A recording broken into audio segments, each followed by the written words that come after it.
Ok, hvala vam, da smo se končno zbrali nazaj, tudi zaradi tega se njih ne moremo držati vsega plana. Hello, Lumír again, can you hear us? Hello, Lumír. I can hear you. Okay.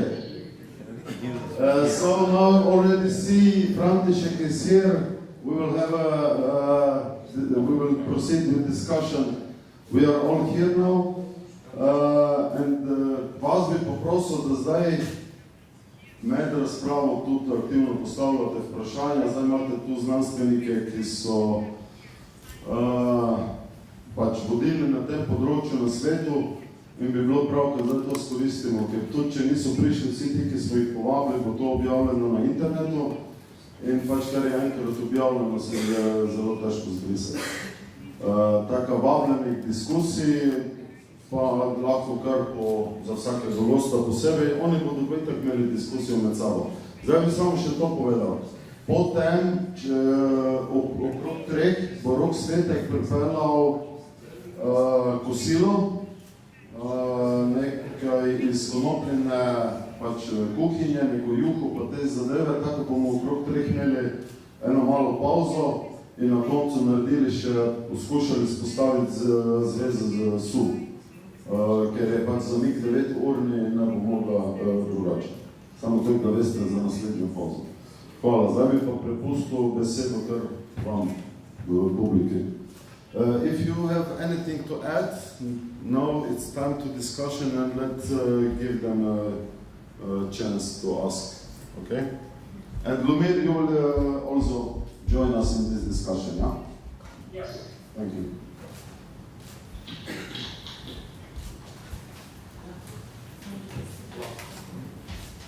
Pozdravljeni. Imam vprašanje verjetno za dr. Lumírja. In sicer ukvarjam se s CBD izvlečki, svetujem, kako jih uporabljati. In zanima, glede na to, da se v tem seminarju dosti izpostavljali dejstvo, da potrebujemo za dober učinek konoplje, da potrebujemo prisotnost in THC-ja in CBD-ja. In glede na to, da so ti izvlečki, da je podarek na CBD-ju, kjer je pa samo 0,2% THC-ja prisotnega. Kaj menite glede učinkovitosti napram izvlečkom, kjer je več THC-ja? Zanima me pa še tudi to, ker me uporabniki dosti krat vprašajo, kakšni so stranski učinki.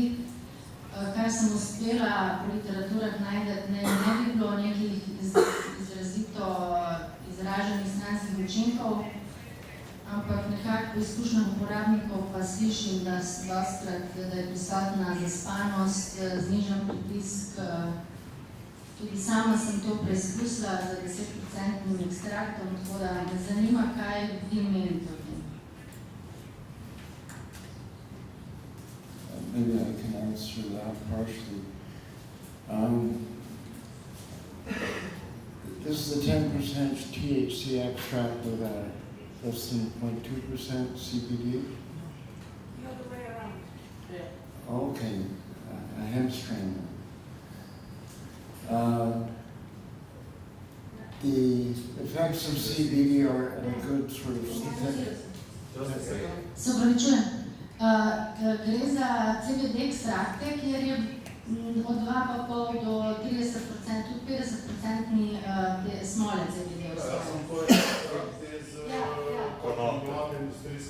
Tako, ekstrakt industrijske konoplje, kjer je pa največ 0,2% THC-ja.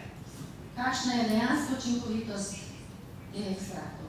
V primerjavi z ostalimi, kjer imamo več THC-ja. For what illness? Yeah, first thing that comes to mind, it would be a good anti-anxiety and also would be effective for cancer as well.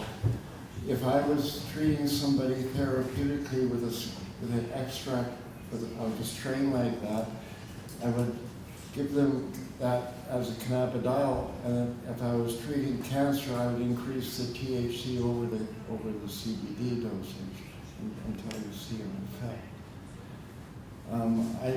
Extracts like that, you say it goes up to 60%. That's quite a high CBD content in the extract. Once again, the THC concentration in that sort of extract will come up to around 5 or 8%. So you're getting a good amount of THC and CBD in a high extract, as you suggested. Talk to microphone, Paul, please. Oh, yeah. Well, it's in my face. It has to be in your face.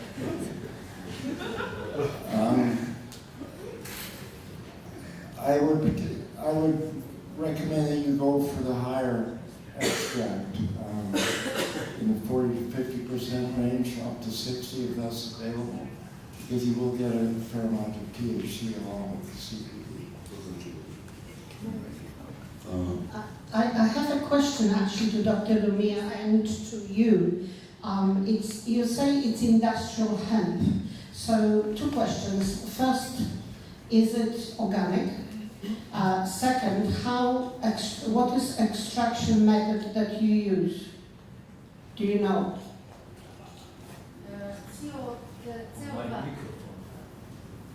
CO2 extraction. It's a CO2, and is it organic or not? Yes. So it's organic industrial hemp. So you extract the whole plant, I presume, or just leaves, not flowers, correct? Flowers. So the flowers are extracted. Yes, flowers, yes. Okay. I have a question to Dr. Lumír, because first, I don't think people may not like it, what I'm going to say, but I don't think we have a full profile of CBD clinically established enough to comment on side effects. The other thing is it possible that extract like this may have some cannabinol? I don't know whether Dr. Lumír can hear me, but if you take flowers of industrial hemp and extract it into CO2, depending on how it's been stored, is it possible that you have some cannabinol? And cannabinol will make people rather sleepy in very low amounts. There may be something else. In fact, I studied hemp, what we call hemp. It means cannabis with low THC, low CBD. For me, any cannabis is hemp, because difference only in quantity and ratio. And so-called hemp, this is very useful medicinal plant. We treated with hemp in Czechoslovakia from about 1955 up to 1990. I personally prepared for drugstore from 1970 to 1990 extract. Everything was, of course, organic, because at that time this was kind of organic cultivation. It was not like today you are afraid of this and this, so you get herbicides, pesticides, and I don't know. But I proved it because I studied legally cannabis. Usually this hemp, which was cultivated in Czechoslovakia, had about 0.8% CBD and 0.2% THC. If I cultivated this hemp like Sinsenia, it means I protected pollination of female plants. So then it increased, I can tell you, like drastically, like 5 times or even more. So it became, like according to the European rules, it became marijuana. So, and I published it in fresh hemp, because I analyzed as fresh directly, then I cut it and directly analyzed and dry. In fresh hemp was not cannabinol, because cannabinol is artifact which originates from tetrahydrocannabinol under influence of sun, after harvesting during drying period and during storage period. So this is in effect artifact, and I saw also what patients used cannabis has very high CBN. It means that it was decarboxylated too much, or that it was old cannabis, because cannabis is higher, and even Professor Martin from Mississippi University, who is the biggest expert in the United States for that. So even he has publication that according to the ratios and according to the amount of cannabinol he can test how this aging is increasing amount of cannabinol. So cannabinol is artifact. It's not in fresh plant. A word of caution, because we've seen things happen, and it's again important for the medical marijuana community to communicate with the more formal medical establishment. There are certain things that you have to be very careful of using CBD as well as THC extracts. In particular, the two examples that I've seen be very problematic is that a proper CBD extract or THC extract will definitely lower high blood pressure. But what I've seen is that if you take, no matter how much CBD you take, if you're not on blood pressure meds, it'll bring you down to a normal or a lower normal. But it's not, you're not going to get a dose effect of continuous dropping. In other words, it's providing a homeostatic level. Whereas if you're simultaneously on blood pressure lowering medicines, the two together will drop it too low and you will have low blood pressure and people pass out. So that's a danger right there. And in a related vein, but I've seen this with THC, but I believe the same will be true of CBD containing strains because of the fat burning end of it, is that diabetics have to watch very carefully, because when you turn on the fat burning, you don't need the insulin. And if you're not monitoring the change and getting off your insulin as you transit into cannabis and other things that promote fat burning, you can wind up with insulin shock, and we've seen that as well. So be careful. What are those symptoms of insulin shock? Diabetics know it, but you pass out basically, Yeah, which is not good to do when you're driving. I just want to ask something. In that extract was 0.2% CBD, or in the plant material was 0.2% THC, sorry. In extract. What we have was usually 0.2%.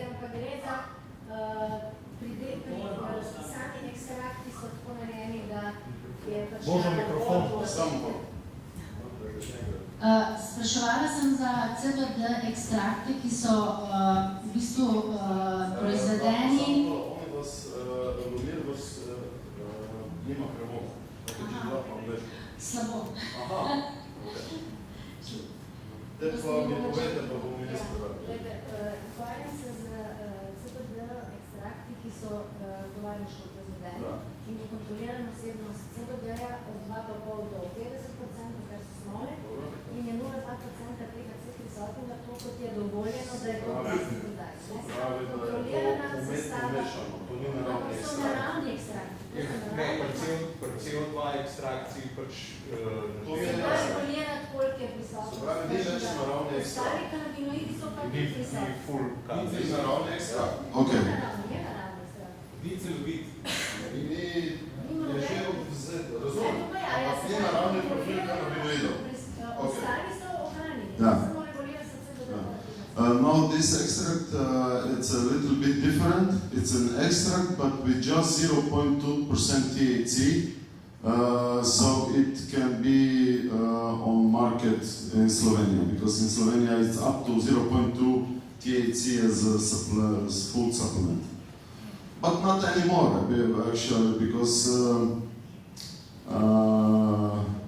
public agency for, medicine decided and issued a warning that the highest, I want to comment you guys on this, the highest dose which can be taken by a person in a day is 2 milligrams of CBD and 0.06 milligrams of THC. I want you to comment on this, please. That's totally stupid. You need Thank you. You need 100 times that amount for many of the benefits that we're seeing.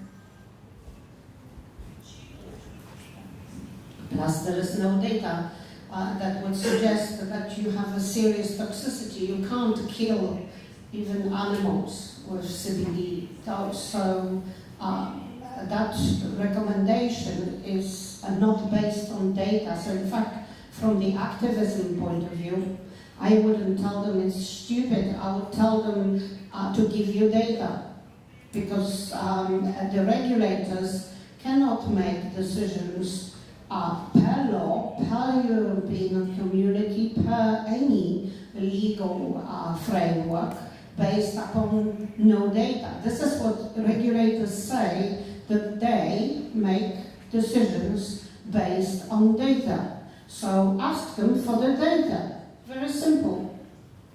Okay. We will. Their argument was that it was not safe enough. They don't Microphone, have safe microphone. stuff.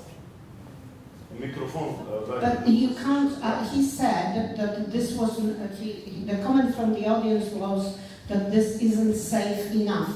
Well, Their argument was that they don't have safety studies on CBD or THC in a product like this. So that's a stupid argument. You know, it's, for example, when we say to people with high blood pressure they shouldn't eat salt, we have studies with 50,000 people showing that salt is not good when you have high blood pressure. So they need to fund studies. No one can make rules in a civilized society based on nothing. So that argument doesn't apply. I'm sorry.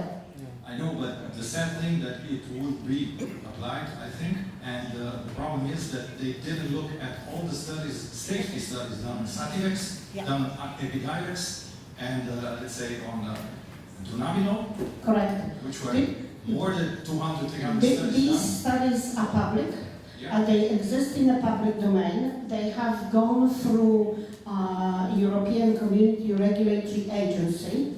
So in the country, you know, you can go to EMEA, you can go to EU. You actually have the full right to bring your regulator to the task. It's not possible to make rules based upon nothing.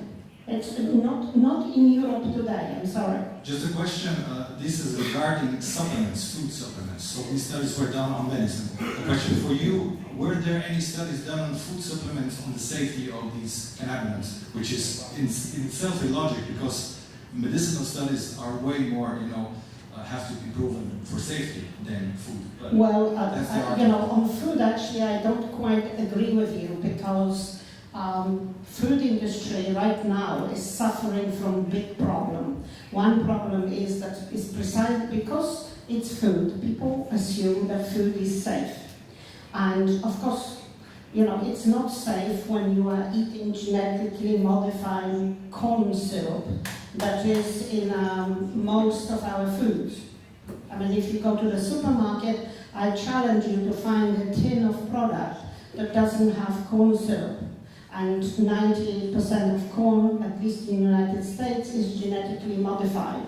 So what are you eating? And it's the same with soya and so on. So I don't think, you know, that obviously when you eat a piece of meat or carrot and they have been grown in good conditions, that's fine. When you make products, I disagree that we do not need any safety. And the same with nutraceuticals. Because so I think the safety needs to be done I think you need to go back to the studies done by GW that very clearly suggest that this is safe, and it doesn't matter whether it was nutraceutical or not. You have data, so they need to be shown, and the regulator has a legal obligation to justify decisions. So I wouldn't let them get away with it. Lynn Weber has written a PDR, Physician Best Reference for Cannabis, based on the last century, meaning the 1800s up till cannabis prohibition. incorporating countless articles that show that it was used by humans in a routine fashion, extracts, etc., in a safe format. And she's presented that to the FDA at this point. She's part of the government in that she's the ambassador for autism from the federal government, just to get opinions. And their opinions at this point was that her argument seems good. The argument is that these oils, these extracts, should be classified as grass, generally regarded as safe. The same way aspirin was never tested in detail because it was used for so long.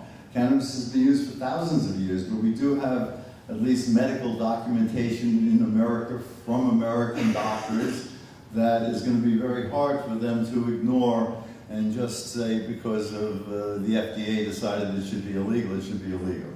So this is going to come out in the next month or two, and there'll be a lot of controversy generated. We'll see where it all shakes out. Good.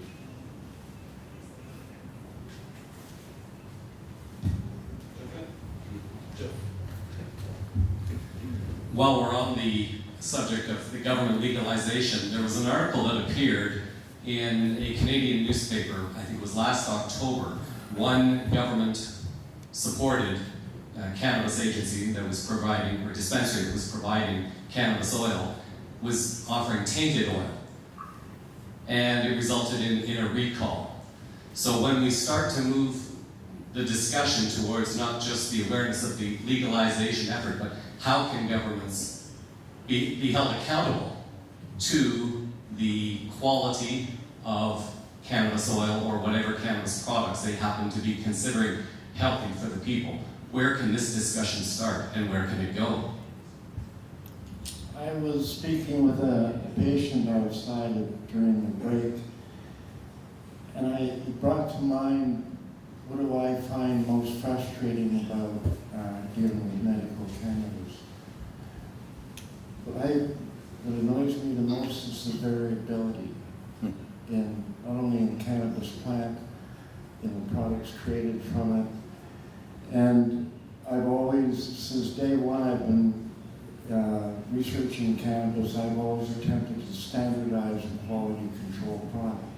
I've offered that to every dispensary in Vancouver. There's 150. All they care about is the amount of THC. They just want to sell it. Regardless, I deal often with we call them members of the dispensary. I never call them patients. I don't have a medical degree. I call them members. And what I don't tell them is to come off chemotherapy or radiation therapy. I just say what I would do personally in treating an illness if I had the same illness. And then I will suggest certain types of cannabis medicine. I'm currently working with a woman in Florida, of all places. I live in Vancouver. We're talking over the internet and using Skype calls and email. And she has stage 4 lung cancer. And I really want this woman to live. And she's working through her sister. So she came to myself because I have a bit of a reputation in Canada for standardized quality controlled cannabis. And what was most frustrating was that I know all kinds of people in the business, in the industry in Vancouver, who to go to for specific products. I wanted suppository to give her high THC count. But I could only find some in the interior of the province, some fellow that was making them, and then I just was able to look at them analytically in the lab last week because these didn't have any numbers on them, no milligram per gram amount. So once again, I'm in the dark, not knowing what I'm offering to a patient or a member. And without standardization, you don't know what you're giving. If I can't see what's in a product, then I can't really recommend it. for myself, it's knowing the amount of milligram per gram that I'm offering to the ill person. And that's my biggest frustration. Also, in the lab, we run cannabis samples, and we get a lot of variation there too. It's the nature of the beast in the bud sample particularly, but also in extracts which are more homogeneous. You still see variation. And my job really is to convince Božidar of the value of analytical result, because he says it's all bullshit. Because he gets variation in result. And like I said yesterday, I'm looking to work with the lab here in Ljubljana where we can set the gold standard for quality control of cannabis in Europe. That's our goal. And we would work with 3 or 4 other people. I should shut up. Thank you. No, don't shut up. Are those protocols currently published? The methodology was published. Can I comment, because your question was, how do we start that with regulators? You know, people may not like what I say, but actually I've, in my life, interacted a lot with regulators. And I can tell you, anywhere from United States to Canada to Europe, if you, not as an individual, but as an organization or a company, approach the regulator for scientific advice, they have the obligation to give it to you. And depending on the size of your company in Europe, you will either have to pay for it or even not. And I think that as professionals, we probably have some obligation to interact with them, because at the end, there is a way of having that interaction. And I agree with you, it should be standardized. Otherwise, we really don't know what we're dealing with. I heard questions from the audience earlier, you know, if I grow cannabis myself, will it have the same content? We don't know. Because different soil, different species. The other thing is there is a standardized way in which the regulator makes you to check, for example, when you grow hemp. And there is a good reason for which you have to collect many plants. You cannot take 3 plants. Why? Because hemp, cannabis, whatever you want to call it, is very plastic. So in fact, you collect 100 cannabis plants or 100 hemp plants, and you have to take a mean, because some of these plants will have high THC and some will have very low THC. That's normal. That's you know, this is how the plant is, and that plant moved somewhere else. So for example, a plant taken from this country, seeds, planted in Spain, will get slightly different profile to plants planted in England, to planted in Africa or somewhere else, and these are the same plants. So we're dealing with a very, very plastic plant naturally, and we absolutely need to know what we're dealing with. And you know, Dr. Hornby does more than just looking at cannabinoids, and I think it's very important to say that. You know, the entire world is suffering from mycotoxins in food. People get very sick eating oats infected by mycotoxins, particularly organic oats. Very few manufacturers test for those mycotoxins, and he does. And it's a very, very important part of it, because a good, well-meaning grower may well have a crop that's infected, and he may not know that. So actually testing is critical. Yeah, if I can follow in the comment, I think that's a crucial point. And as he said, it's very important to have a precise determination of what are the components of whatever is going to be sold. And that's why I think that the devil is in the details. Once we get even in a country that there is an authorization and legalization of the use of cannabis, then you need to include in the regulations that has to be specified for every product what's going to be there, not only cannabinoids, but also other potential contaminants that is free of heavy metals, or is free of certain things. I think for most of the things, when we are going to the market, actually we need to know what is the composition of whatever food, and also for medicines, you need to have a precise description. So I think it's important to include in the regulation, when it is regulated, that all these things are detailed, so the people can actually know what exactly what they are going to take, or what are they going to use for the treatments or for any complement.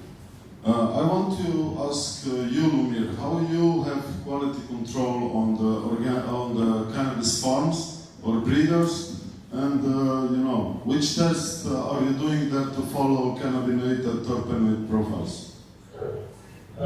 You think in Israel? In Israel, yes. Look, we have 8 growers.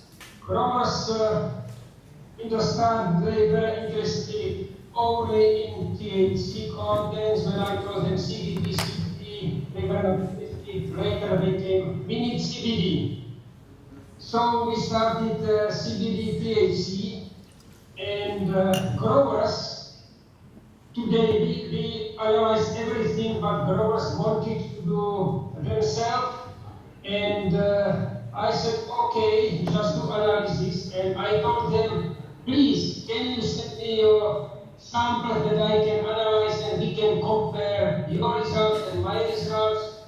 It never happened, they didn't want, and I don't know any example that one grower has analysis from 2 different places, what should be very good. So they are mostly based on analysis of CBD and THC. But in Haifa is a wonderful scientist, Demystifying, and he has also wonderful instruments which cost $500,000 and more. So this good instrument we can do something. So he is doing all cannabinoids and all terpenes. So he is doing profile of all strains in Israel concerning cannabinoids and terpenoids. Concerning cannabinoids, he is doing acids and he is doing neutral cannabinoids. So you have really full profile of any cannabinoid which he can find and any terpene or terpenoid which he can find in the plant. So he works on this intensively, and he's specialized also on cancer. So he can test the different strains when he analyzes also how it works in vitro with beating cancer. So I think this is the only place which I know which works really on high level. And I hope that next month I shall have already new lab with new instruments, not for $500,000, it will be only for $300,000, but it still will be very good. We shall have new UBL, CMS and GCMS, so we shall quantify what I told you, cannabinoids, cannabinoid acids, terpenoids, flavonoids, everything. And I shall cooperate with Dr. Navy, and he's very interested for cooperation with me, and I think that we can do really on good level this research.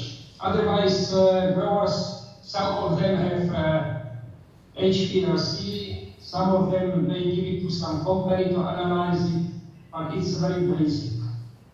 Thank you. Yeah, it's absolutely essential that patients know what they're buying. And there are 2 sides to the regulatory story here that I think we should be aware of. On the one hand, if you're dealing with the commercial products in the dispensaries, there should be an overall quality control rule with appropriate regulations and oversight. On the other hand, if you're growing your own and you're sharing with your family, or you have a small regional grower, you eliminate their ability to operate if you're going to mandate their testing. We don't test the tomatoes and the lettuce that we pick up at our local farm gardens. And there's got to be the ability for us to have a local production that's not overseen and dominated by Big Brother, that instead reflects the community's understanding of the people and who's doing what and quality on that level. People survive for thousands of years without all of these regulations. And yes, there are necessary and more necessary as we concentrate people into cities and unnatural circumstances. But we have to be aware that both sides of this story do exist, and we can't kill the small farmer. They're very important. Thank you.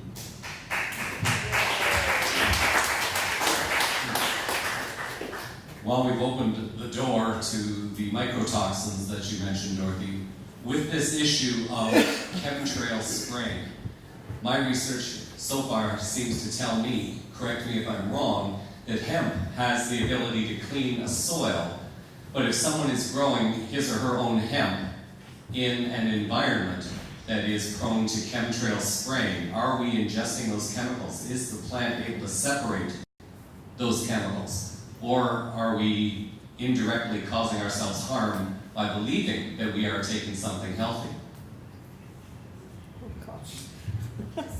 I don't know how to answer this because, you start from chemtrails that supposedly don't exist, and you are asking questions about cannabis that is illegal. So,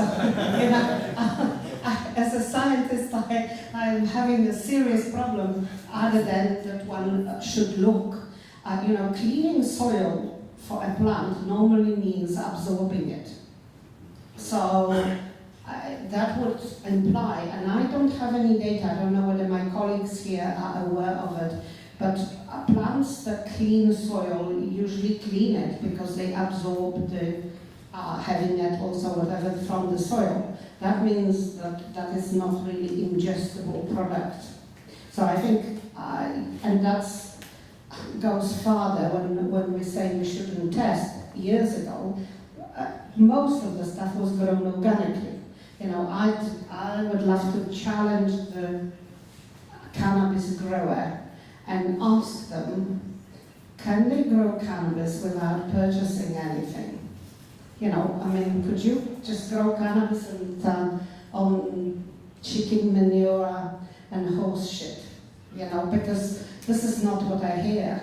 And some people maybe do. I grow my own vegetables. Okay, and I can tell you what I put in my vegetables. You talk to the cannabis grower, even cannabis grower that claims organic grow. You tell them, so how do I grow my cannabis? And you get a recipe, and it's a long one.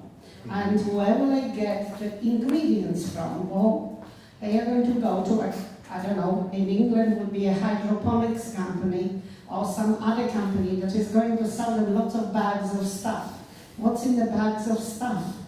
So it's a complicated issue, and I think together we just need to look at it. I don't have a clear answer, but it's the same with vegetables. I can tell you, coming back to aflatoxins, mycotoxins, European community right now is freaking out, spending millions of euros trying to find the tests and the ways to prevent the contamination. We are eating contaminated food dramatically. Forget cannabis. We have a problem with nuts, with oats, with flour, and we don't know it because a guy who is running a big supermarket who sells you flour for bread or sells you bread does testing maybe once every 2 years. And ideally they don't, because when they find contaminated flour, they have to discard it because there is no way of getting rid of mycotoxins. So it's a very, very big problem that has arose mostly from storage and from the fact that we don't eat local food. Apple juice that we had, delicious actually, one in Slovenia, has just come from outside Ljubljana. Most of us drink apple juice that has been flown 5,000 miles. So it is a problem. Thank you. Let me make one comment. One of the things that I think is extremely important is that all of the product grown should be as organic as possible, and especially when you're dealing with making concentrates, because if you've got pesticides and other toxins inside those plants and you're going to concentrate them with your extraction protocols, it's nasty. So testing really is very essential, even for a final product, because of the potential. And it's not easy. One of the things we did years ago at Phoenix Tears Foundation was we tested the same plant, the same product with different labs, and even within the same lab, and got very variable results. One of the problems that occurred and still occurs with commercial laboratory services is that if you as a grower or extractor, you send off and you get good results, you're happy. If you get bad results, you're not happy. So they want to make you happy. So you keep testing. So there definitely have been significant issues where it's not been properly looked at. So these are things that are of concern, that people get what they think they're getting, and that we have some real integrity, and that we be very careful of concentrating nasty, horrible chemicals. Although, thankfully, cannabis does seem to counteract a lot of that as well, as evidenced by some of the tobacco studies. I mean, quite clearly, cannabis alone does not induce lung cancer and emphysema and COPD, whereas cigarettes do for all of those. But there is indications that maybe some of the nasties caused by cigarette smoke even are somewhat reduced. But the point is, it's the same kind of nasties that are in cannabis smoke. And yet it doesn't cause the lung cancer because the pharmacological properties are so strong that it overpowers what would other be the carcinogenic properties of breathing in partially burned hydrocarbons. So there's a lot of things to consider when we're dealing with cannabis, and we're dealing with extracts, and we're dealing with what's organic and what's not organic, and how are we taking it in. It's a complicated issue. And having variability actually is good, because then we learn from all the variability. If you standardize everything when you don't know all the answers, you're standardizing on what? So we need to have freedom, we need to have adaptability, because that's what evolution and that's what cannabis is about. We can't be obsessed with linearity and with, you know, everything being perfect, because what is perfect? Perfect is variation.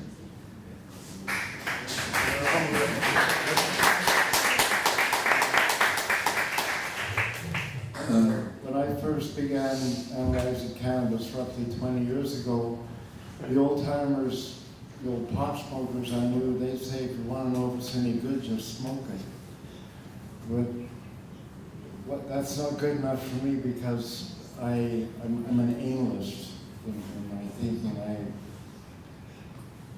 Variation bothers me.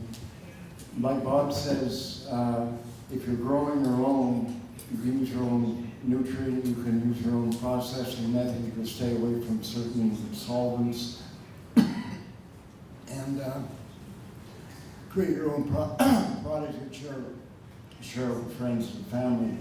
I'm in full agreement with that. That's the way I would encourage most people to use medical cannabis to grow their own and make their own medicine.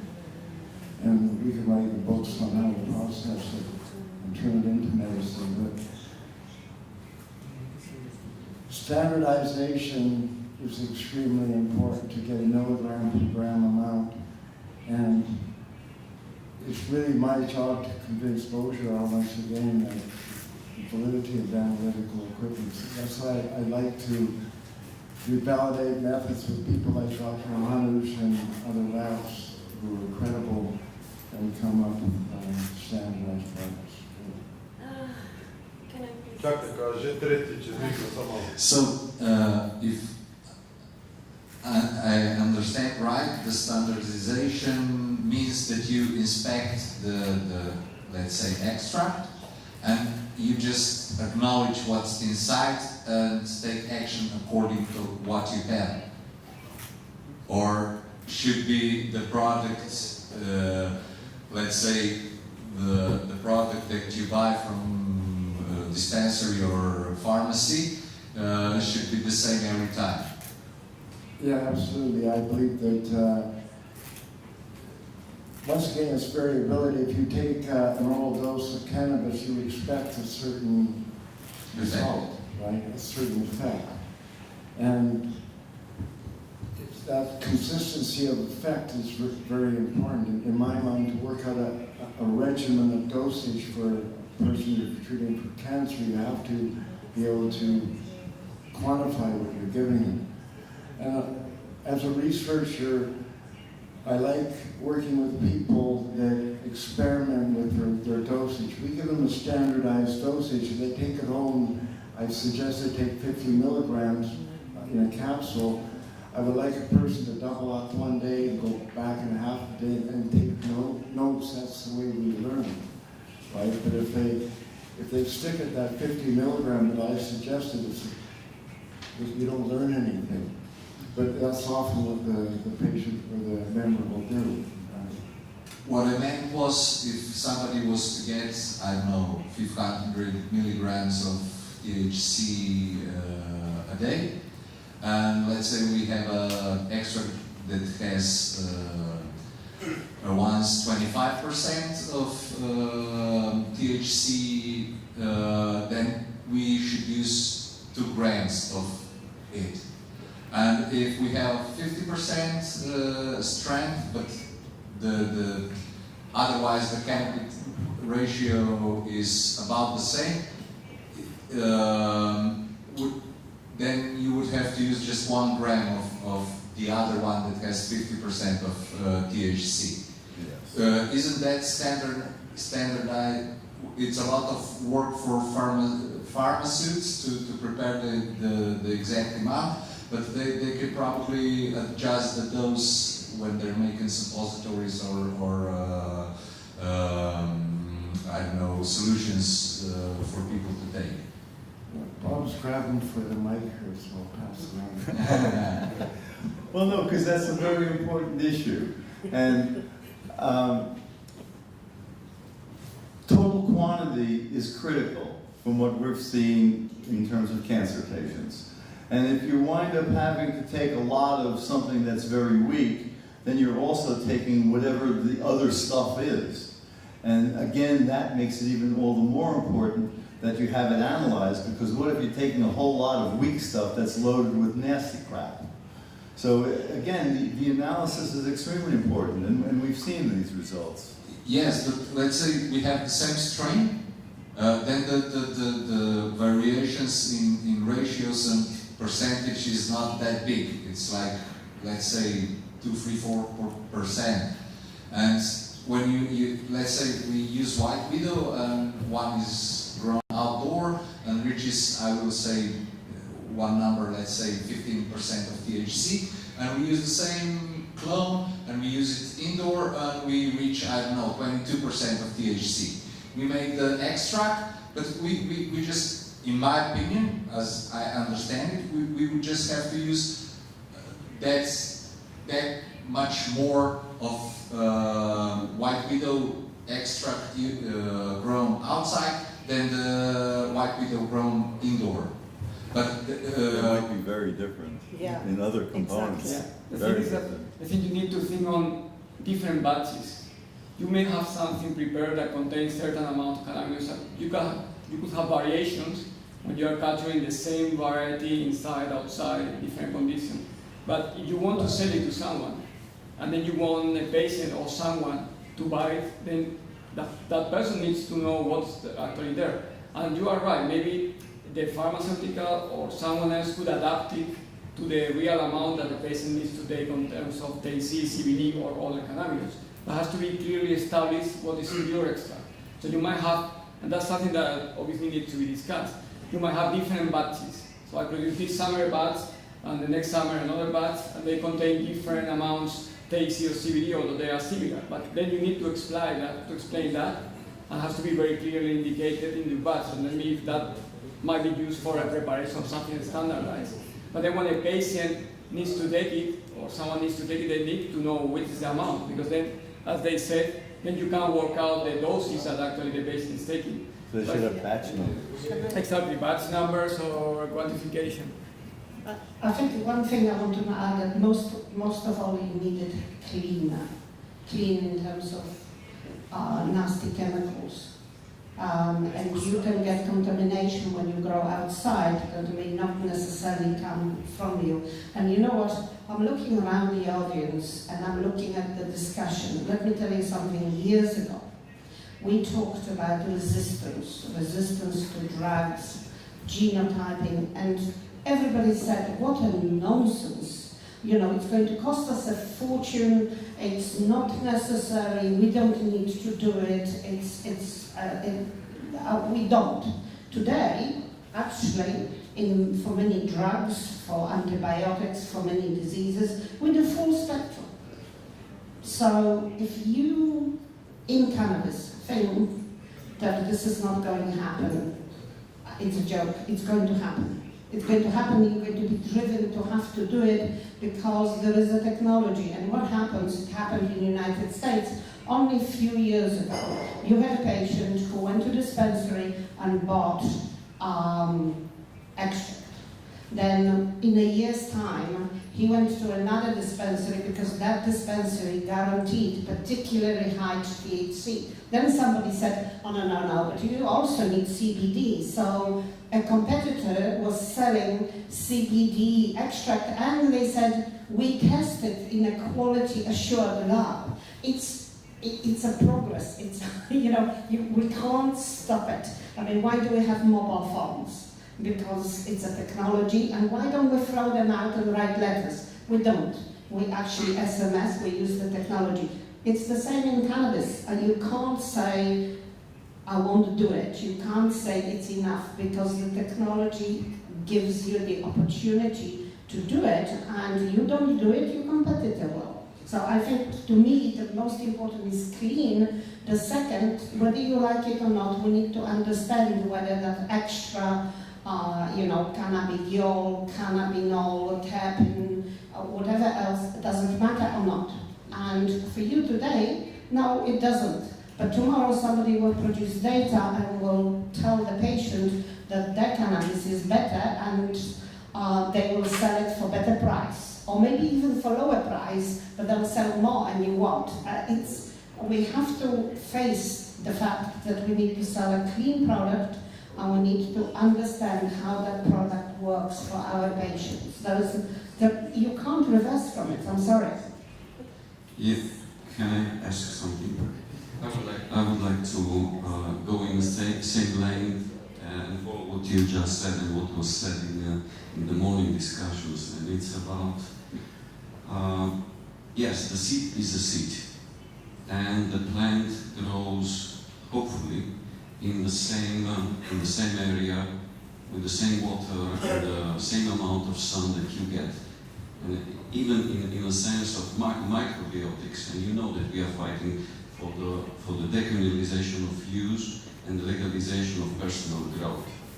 But we know that there will be we would like that there are two ways of progress. One is the big grower, the corporate, we will not be able to stop it. And the second one is the personal growth. And I think for what we learned from Lumír in the morning, what you've been discussing, that actually what grows together with you may be in a nice synergy with your body and with your family. I mean, it's a kind of a spiritual thing, but what Lumír said, you can have a plant with a similar structure of cannabinoids and another one with a similar, but it doesn't work for you. So this option may give us a strength to come up with this proposition in the legislative terms to say, guys, this is why you cannot stop us from doing it this way. And there is another. The second question is maybe more to everybody, but mainly for the Czech guy. And this is about the mitigation of chemical disaster with hemp, which actually happened close to Ljubljana a month ago. And Come on. Thank you. We need an English speaker, come on. May I? Yeah, of course, you may sit. Samo Dušan. Okay, I'm sitting here because I can hear better here than on the stage. But I hope I understood what you were discussing.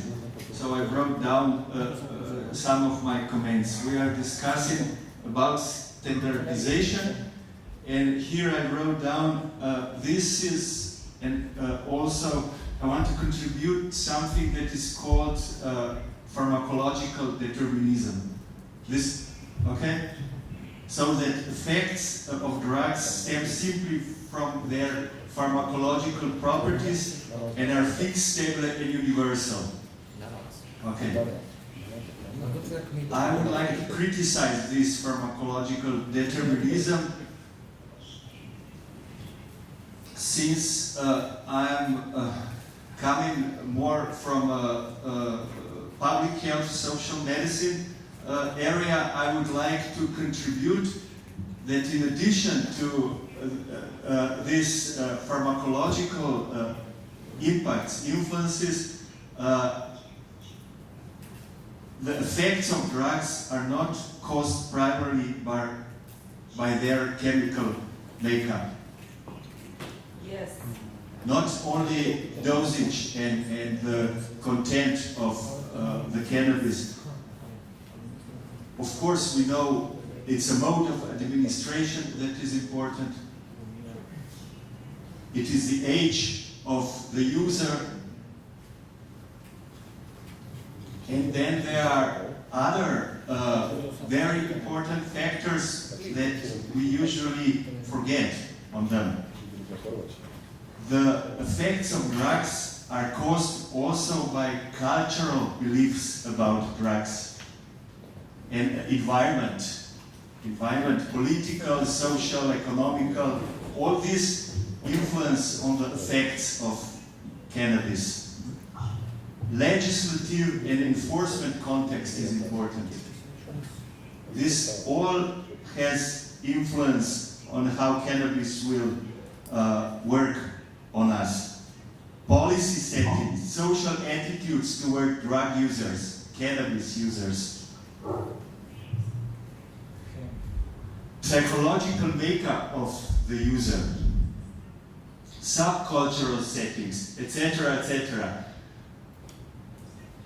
This is all what influence the effects of medical cannabis. And of course, because the pharmacological impact is much easier to measure, we usually forget on these other influences. But when we are discussing the standardization and when we are translating the knowledge from biology and pharmacology to policymakers, we should tell them about these other impacts.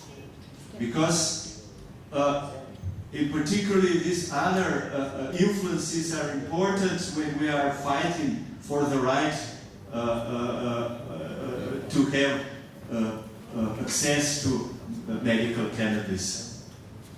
Okay. Well, can I hope I was clear. I had problems. I hope I was clear.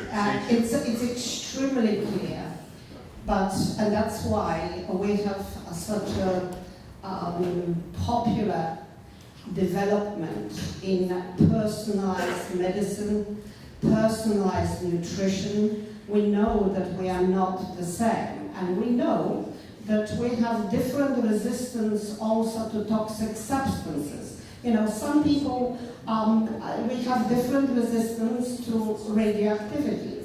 After Hiroshima, some people very close to the epicenter never developed cancer, and some died from radiation sickness within hours. We know that, and it's not just cannabis, trust me. You know, I tell you the story, so many years ago, I was in Nigeria, and the traditional healer wanted to tell me my future, and he did. I then encouraged a professor of pharmacology who was from the local university to try his luck. He said, no, I can't do it. Well, why not? He said, well, because, you know, you can do it because you're not from our culture. If I do it, and he tells me that I have to kill a sheep, or even worse, a human, I shall have to do it.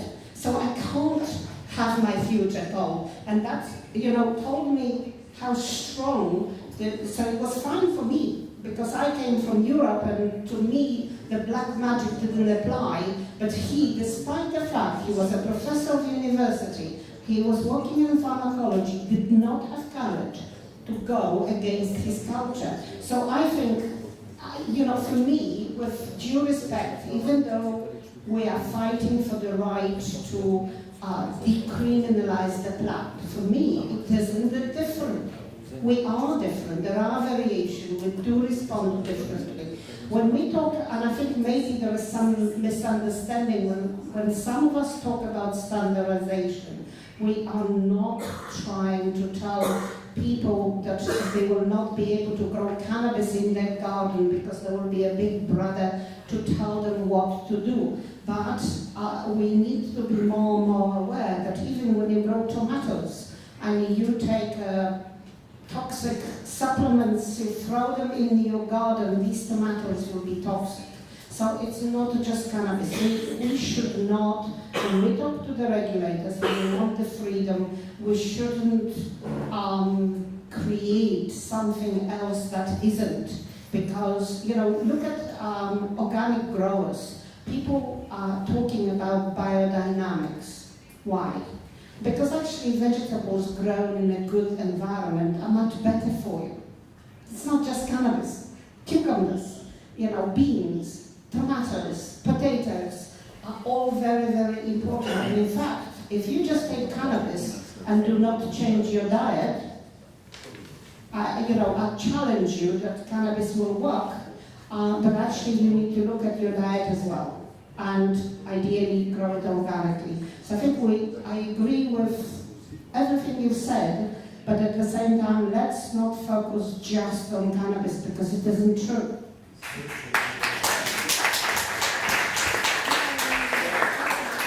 I fully agree with what you have said, but I would add something. Actually, well, this placebo effect for many drugs, including cannabis, is very well known. So that obviously means that there are many additional factors, not only pharmacology, that are influencing the effect of the drug. However, as you also pointed, we know these individual differences that probably has to do with changes in the way that the receptors are for many drugs, not only for cannabis, for everything. But obviously doses in pharmacology are important because sometimes you have different effects.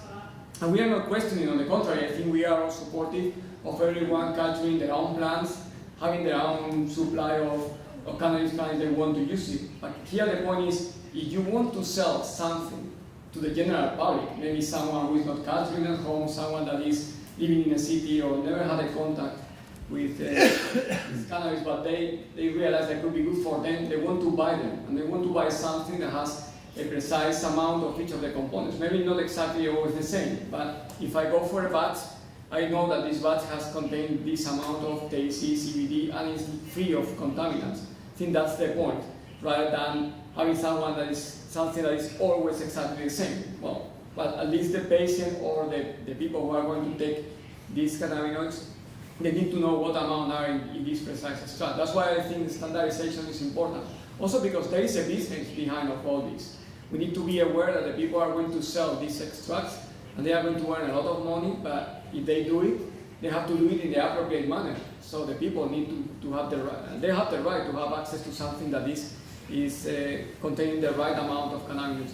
And this is the same for tomatoes or for everything. You culture tomatoes at home at your own garden, then it's perfectly fine. But you want to buy them and to sell it to someone else, then they should have certain properties. Otherwise, you may not be illegal to the people. Excuse me, please. Če smem, mogoče malo zmanjšati. Torej, pomembno je vse, kar se zdaj odvija, podrobnosti, o katerih govorite. Poskušali bomo pa nekako vse dati na en skupen imenovalec, oziroma en fokus, en pregled temu, kar se je zgodilo. Torej, 2 dni nazaj je bil v Delu objavljen članek o konoplji, včeraj je bil objavljen članek in strani Ministrstva za zdravstvo je prišel tudi odgovor. Če strnem tisto, kar je najbolj problematično, je, da ministrstvo potrebuje 100% oziroma zanesljive argumente, neke parametre, da bi lahko napredovali.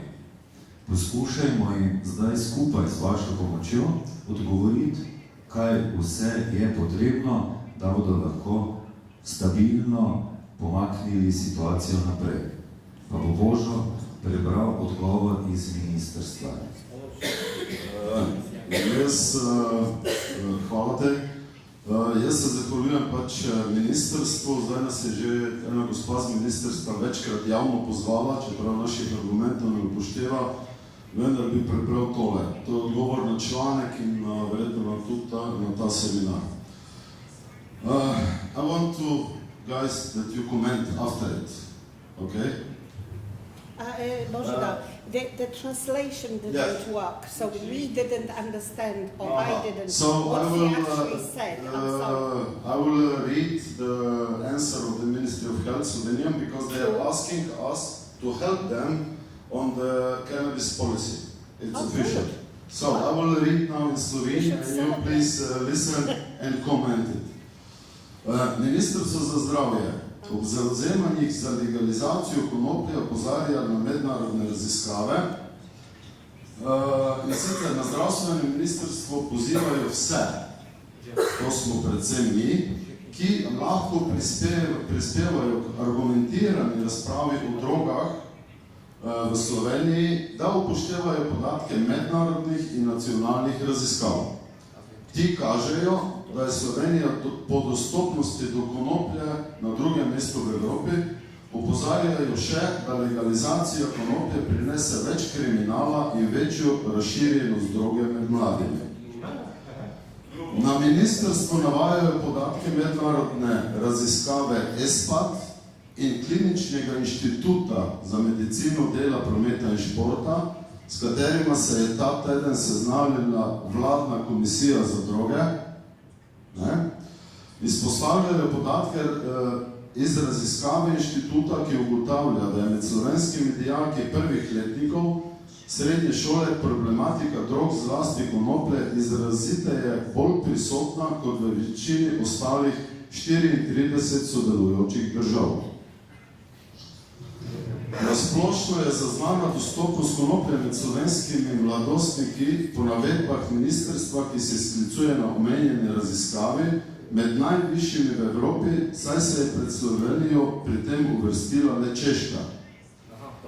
Tudi zato po navedbah ministrstva ne preseneča, da raba konoplje med slovenskimi 15 do 16 letniki Slovenijo uvršča med prvih 10 evropskih držav, kar četrtina slovenskih mladostnikov je v svojem življenju že uporabila konopljo, 12% pa jih je poročalo tudi o nedavni rabi konoplje in ministrstvo dodaja, da se raba konoplje med mladostniki viša.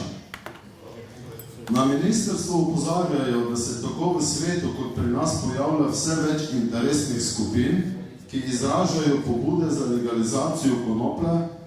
Pobude pa argumentirajo z vse splošno koristnostjo konoplje, poslovnimi priložnostmi, večjimi davčnimi prilivi v proračun ter manjšimi stroški policije in pravosodja za nadzor na tem področju. Tovrstni argumenti so bili že večkrat uvrženi na ministrstvo.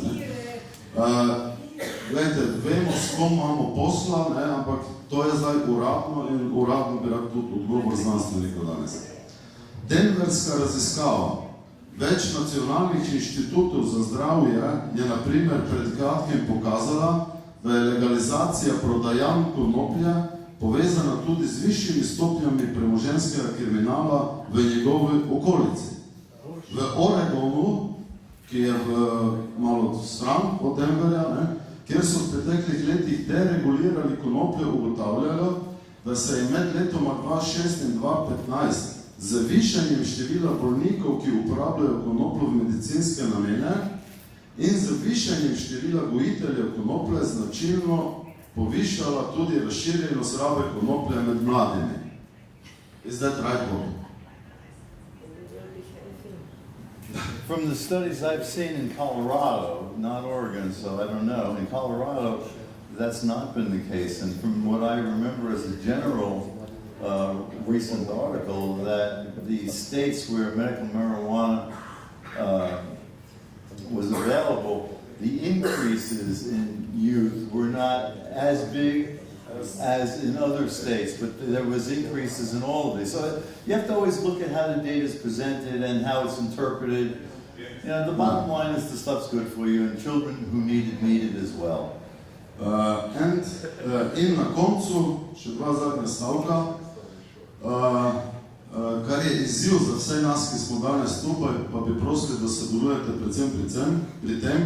Tudi zato na ministrstvo pozivajo vse, ki lahko prispevajo k argumentirani razpravi na tem področju v Sloveniji, da upoštevajo podatke priznanih mednarodnih in nacionalnih raziskav. V zadnjem času se namreč pojavlja vse več predlogov po legalizaciji konoplje, vsaj v medicinske namene.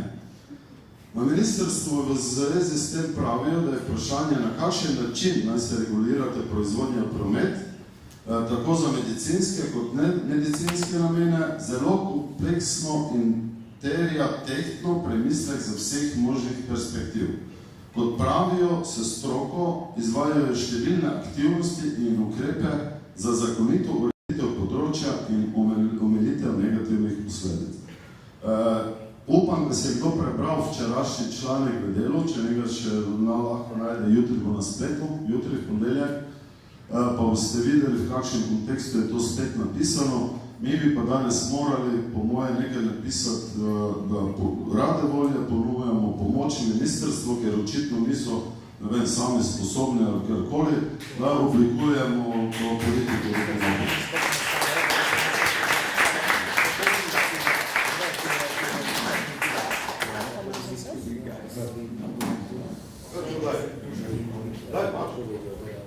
Ja, da sem hotel navezati na tisto prej, da si pa dal meni neko drugo kost. Se lahko na obena vedi. No, če se... A ja, vam jutri govori, ne osmeš? Glede, prej, ponovno glede standardizacije, ne?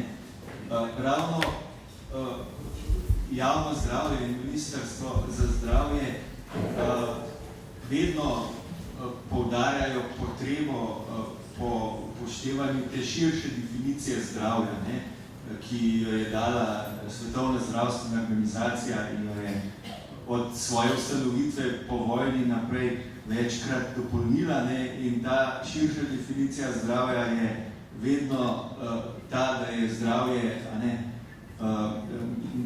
tako telesno, kot psihično, kot socialno, kot duhovno dobro počutje, ne samo odsotnost bolezni. Ne?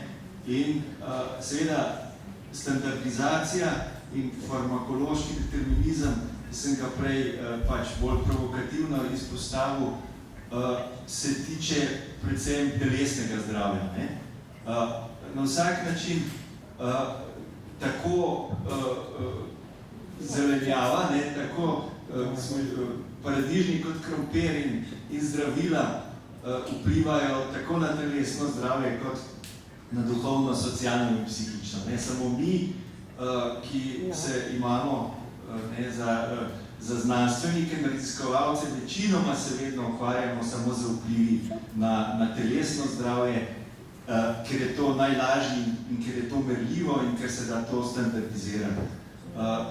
Področja zdravja, ki se jim reče duševno zdravje, da ne govorimo o socialnem, ne, druženje med nami, ne, pa da ne izključujemo ljudi, pa da smo empatični, ali pa duhovno zdravje, ne, tega v znanosti zelo redki znanstveniki to merijo, znajo meriti, še manj pa še se to znanje pojavi v politiki ali zakonodaji. To se pravi, vsa politika, vsa zakonodaja, tudi na področju konoplje, je predvsem v zvezi z pač tem biološkimi vplivi. In tudi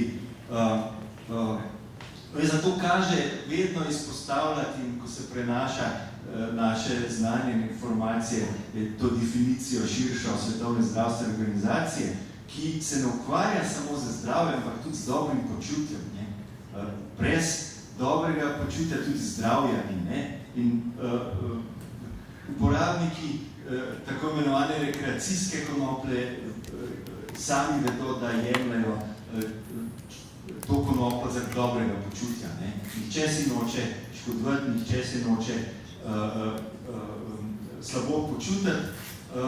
Se pa ljudje seveda razlikujemo. Na nekaterih je tako imenovana zadetost prijetna, nekateri pa imajo to kot toksični učink, ki je neprijetna. Ne. Tudi med bolniki, ki jemljajo pač medicinsko konopljo, so te razlike zelo velike in izražene. Nekaterim pravzaprav tisto, kar nekateri imenujejo zadetost, pomaga, jim je pravzaprav protibolečinsko, nekaterim ne. Skratka, to so, tle se gibljamo stalno pač na nivoju med telesnim in duševnim zdravjem in seveda še duhovnim in socialnim. Ampak to se tiče tiste razprave odprej. Ta druga razprava, sem te pa Božo hotel prositi za link, da bi si v miru prebrali vsi pač tale odgovor ministrstva. Jaz sem prebral članek v delu oziroma v prilogi dela, ki je korektno pač napisan in slišali smo odgovor ministrstva na ta članek. Seveda da se pač razpravljati, da se lahko protiargumente na to temo, da se tudi nekatere njihove argumente podpreti. Jaz sem včeraj prebral modro pisanje našega slovenskega zadnjega, bom rekel, skoraj modrega psihiatra v Sloveniji, ki je umrl leta 2001, profesor Leva Medičinskega, ki je že leta 1983 napisal, da se pač okoli konoplje toliko stvari dogaja in toliko je nerazumevan ali pa, bi rekel, možnosti različne interpretacije, pač tudi istih člankov, istih raziskav. Zato, ker pač ni neke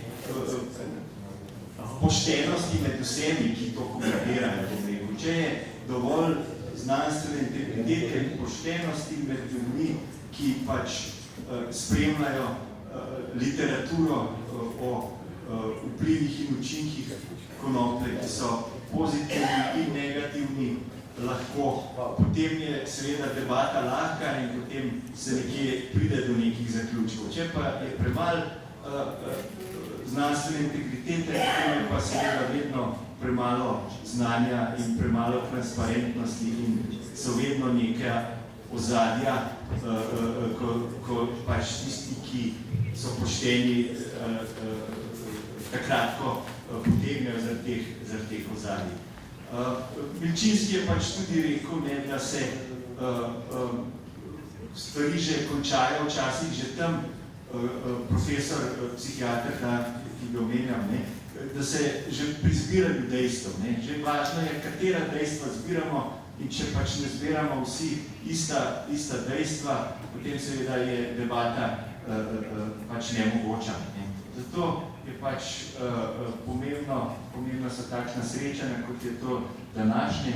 Pač verjeten je pa najbolj konstruktivni predlog za skupna srečanja, da predstavniki odločevalcev, ki so pač napisali to pismo, ki pa seveda danes ni tukaj, če bi pač bilo dovolj integritete, pri njih bi bili verjetno tukaj, seveda. Mislim, da pa vsi tisti, ki smo tukaj pač in ki imamo neko znanje, smo pripravljeni sodelovati na njihovih srečanjih, ampak lahko javno povem, da deluje Ministrstvo na zdravju je po metodi izključevanja in pač vabi na svoje sestanke in srečanje samo tiste, ki sledijo pač njihovim načinu razmišljanja in njihovi ideologiji, izključuje pa vse drugače misleče posameznike, oziroma niti ne gre toliko za drugače misleče, kot gre za moteče, tiste, ki pač transparentno delujejo in z dokazi podprto govorijo. Tako da, konkretnega odgovora seveda zdaj, ki nisem dal, lahko pa pomagamo in ga v miru pripravimo z dokazi podprto in tudi vmes lahko damo kakšen stavek o etiki in znanstveni integriteti.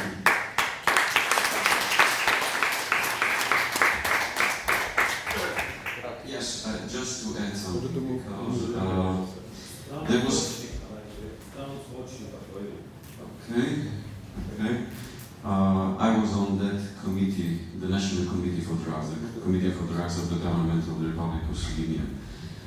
It was the first time that we, as an association of non-governmental organizations, have been on such a meeting.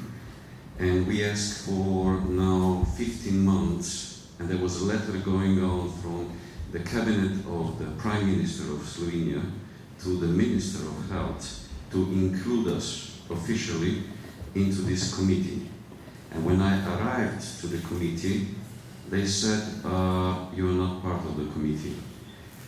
And I said, yes, I am. And they said, no, we haven't got you on the governmental list of the non-governmental association who can be present on this meeting. And I said, of course not, because you have to write this to the government to be approved, and you haven't done this in 16 months. So this is one of the way how they operate. The second thing, that just to give you a context of what we've been discussing on this committee for drugs, was the list of scheduled drugs. You know that a few months ago, actually 8 months ago, they proposed, and it was accepted by the government, that the whole plant is removed from the Schedule 1 to Schedule 2. I'm telling the whole plant, not cannabis. And at the same time, there is another substance called bupropion, which is an amphetamine, which is used for heavy depression, for nicotine addiction, was completely removed from this, from any of this list. So 1, 2, 3, or 4, there is no bupropion in the States. It's in the second schedule. And I was not able to raise any question because they said you could just listen. You are the public who is interested in this meeting. And so this goes in the line with what Dušan said. The third thing, which I think is terrible that happened, is this research of ESPAD. The ESPAD research was done with the college students, 15, 16 years old, asking, do you ever smoke pot, cannabis? And of course, 25% of them said yes. But the peculiar methodology of the Ministry of Health is, if you once smoke a pot, you are the whole life cycle smoker. And this is how Slovenia is doing from 4.5% become 25% smokers or users of cannabis. And nobody asked about this interesting methodology. But on the other hand, I have a question also for them, because I think they shoot themselves in the leg. Because if coming from 4.5%, which is a minority, you come to 25% of users, by which law they can say you are not allowed to. Because this is a quarter of all the voters. Which political party will say, wow, shall we allow it or not? And this is why I think they made a huge mistake. Thank you.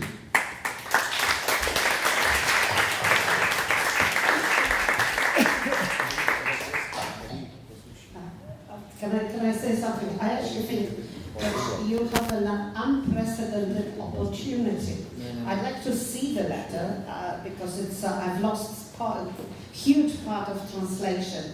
But I understand that the ministry is using selective data, which is very convenient. Everyone, even the scientists, tend to apply selective data when they have an argument. So that's a normal thing to do. But I think that you have an unprecedented opportunity of answering this, and in a very public manner, which will make it very, very hard to deal with. And I'm happy to help. I'm pretty sure that there are other people that are happy to help. But if you look at the legislation in Holland, we know cannabis is legal, but very few people know that not only this contributed to very little crime rate. In fact, Dutch rent the prisons these days to the Belgians because they are empty. So that's, and for example, if something like ecstasy or something not very nice appears on the Dutch streets, actually the police find it quite easy to tell the young people about the new dangers of a new pill or a new drug. So it has become quite easy to manage. On the other hand, I don't know how many of you know that cannabis is legal in the dispensary, but it's not legal outside the dispensary. It's not actually legal to grow it. It's legal to pay taxes. So for example, the dispensary grower takes a vehicle and drives the cannabis all the way to Spain. And if he gets through all the borders into the door of his dispensary, cool. He is now legal, he can sell this cannabis and pay taxes. If, however, somebody reports his vehicle arriving with cannabis outside the door of the dispensary and he has an unfriendly policeman waiting, this cannabis will be confiscated and he will lose his income. And the cannabis growers and cannabis owners of dispensaries have been having meetings with the Dutch government for time immemorial, simply saying, look, we pay taxes, our companies, our cafes are legal, the world comes to Netherlands to smoke pot, and yet we continue to be raided for our grows and so on. So, but I think this situation can be used to the great benefit. You can probably make a case for the world because you have the opportunity to outline data, outline the case law, and I very much respect what everybody says. I understand the legal rights, the human rights, but by now we have so much data. Why don't we just give it to them? Because it's, why not? We actually have the opportunity of providing them with pretty much a published book and let them read it. And it's going to be very difficult to say that this is so horrible because we just don't have examples where a father who's just been stoned with cannabis goes and beats the wife. He doesn't. He's so stoned he can't do anything. But the guy who's drunk on alcohol, and we have very little help for people on alcohol. The guy who's just gone on drugs can hurt people on the road, can hurt the family. Also, in comparison to heroin, for example, cannabis is cheap. So the people who get hooked on cannabis, if you believe in that, are not going to sell their cars, their houses, the kids, because it's relatively cheap in the street. So I think, for me, you guys have an unprecedented opportunity to actually provide a very structured and very public answer. And I will wish you all the luck in the world. And you will help us.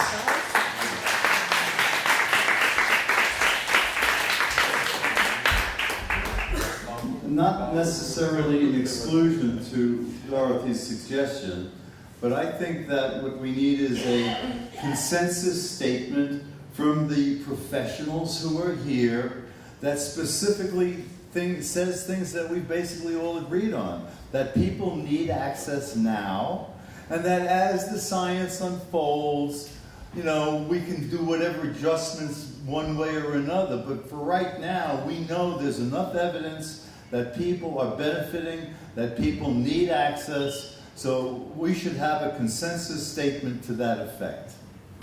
We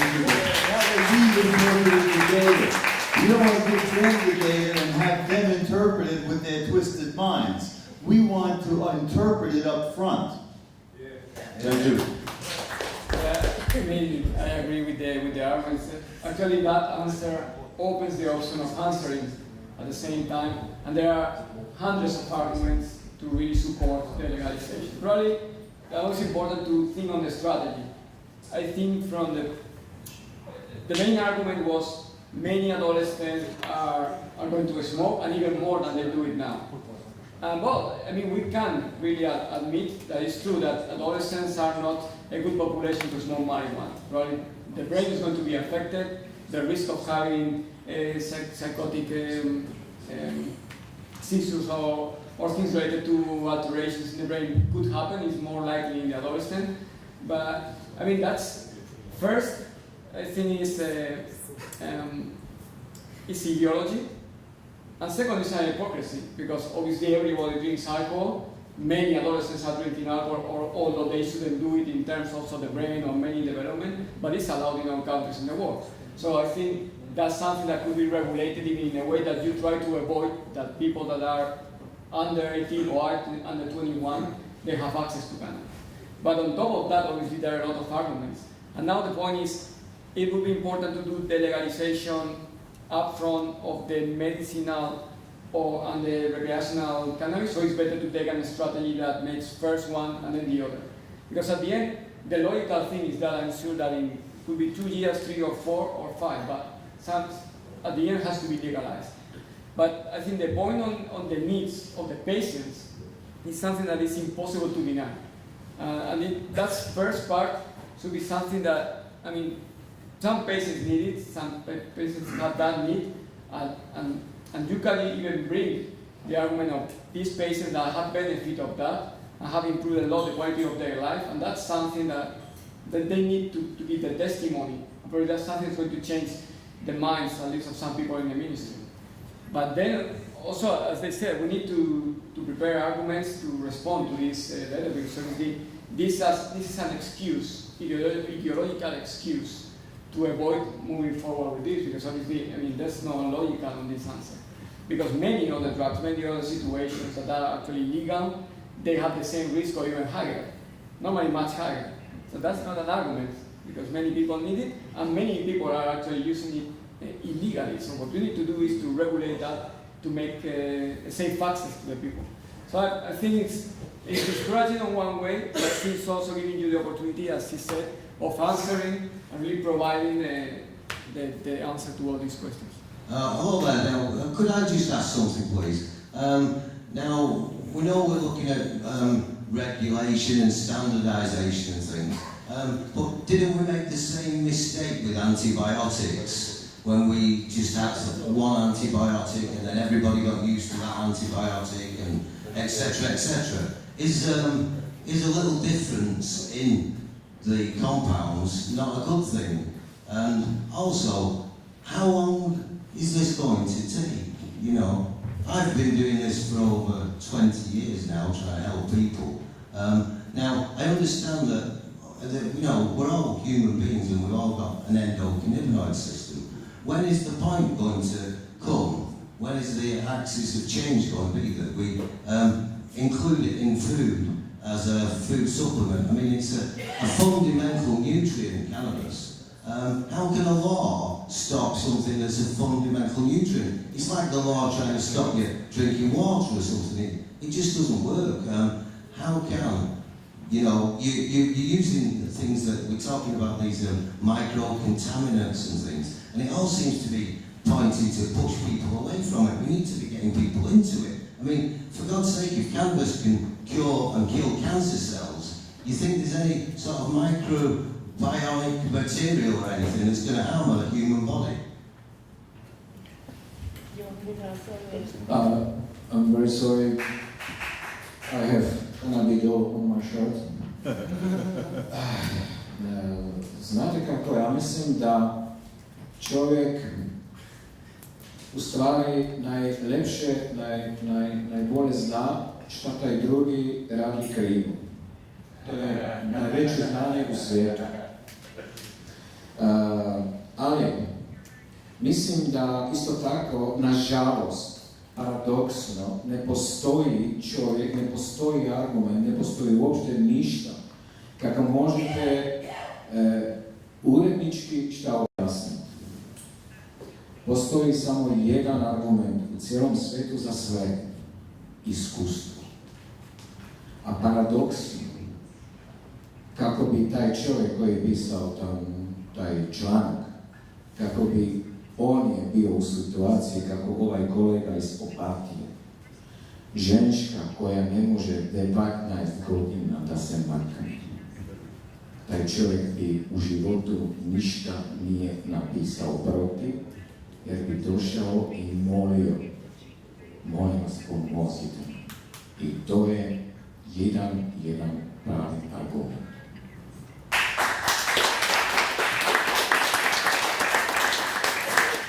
Lumír, you didn't understood lecture, this letter or statement of the Ministry of Health. Can you hear me? You hear me, Lumír? No. He's been adopted with that now. Can you hear me, Lumír? Yes, yes. No, you can. This microphone? Yeah. What is the situation now in Israel regarding cannabis and legality of the cannabis? Not just for medical use. Yes.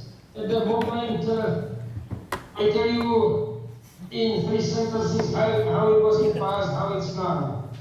Yes. In past, it means last year, the sentence maximum was 20 years in prison if you gave it to the person under age 18, 25 years. More far, if somebody brought like souvenir Honk, it was 5 years prison. But it's many years ago. Today from New Year, it's just you cross the law and you don't go to jail if you have for the first time cannabis for personal use. And you can do it 3 times. For the 3rd time, you go to the jail. So, this is the situation concerning cannabis other than medicinal. So, nobody can cultivate cannabis. It's very dangerous, of course, because you can be punished and it's very easy, cross it 3 times, and then you go to the jail. But still, it's progress. That it's not like before, 20 years jail or 25 years jail. So situation improved. Okay, thank you.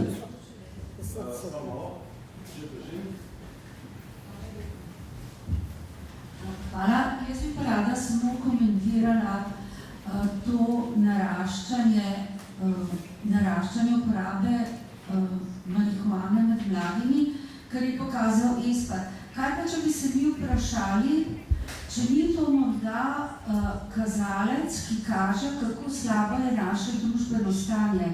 Saj vemo, da je v zadnjih vemo za ekonomsko krizo, vemo za to, da so starši vedno bolj zaposleni, vemo, da je pritisk na otroke vedno večji in vemo tudi, da so pogoji, perspektiva mladih, kar naprej se govori o tem, kako je perspektiva mladih slaba, da ne bodo imeli zaposlitev in vse to bi lahko bilo tako, kot je recimo za našo družbo bil eden kazalec slabe skrbi za med enega do drugega, veliko število samomorov, tako bi lahko interpretirali ta porast, saj recimo kot eno vprašanje, da postavimo stvar na glavo in rečemo, kaj pa če ni to, kar sem rekla v začetku, to odraz stanja, ki je v družbi, ki ga mladi ne sprejemajo oziroma jim je težko. Hvala. To je za razmislek oziroma moj komentar. Jaz bi se tako vprašala. Comment on that. As a father of 4 children and as a grandfather of 5, I get high with my children. I think my children have benefited from getting high. My children range from 12 to 46. I have 3 ex-wives. We have a whole happy family. Everybody's properly integrated. I think that the stress that you described is actually an indication of why they should be using it, so that they don't have all the epigenetic changes associated with stress responses that promote inflammation and aging and all the negativity. Keep in mind, psychoactive cannabinoids are in mother's milk. That tells you that nature is selected to give this to a newborn mammal. The fact that it's in mother's milk at all, the fact that mammals are an evolutionary high point, so to speak, in childcare. And mammals have mammary glands, and mammary glands give the kids pot. It's basically a dispensing vehicle for giving the kids pot.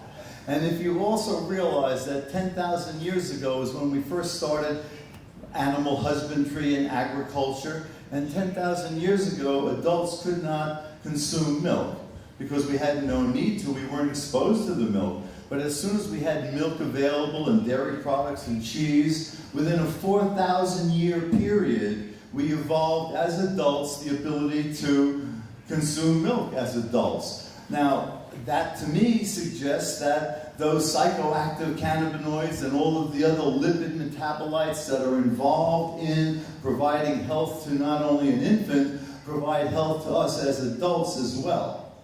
So I think this whole attitude, this whole argument is completely wrong. I think that children who stressed all week and doing their homework, their weekend reward should be to get stoned with the family and have a family relationship.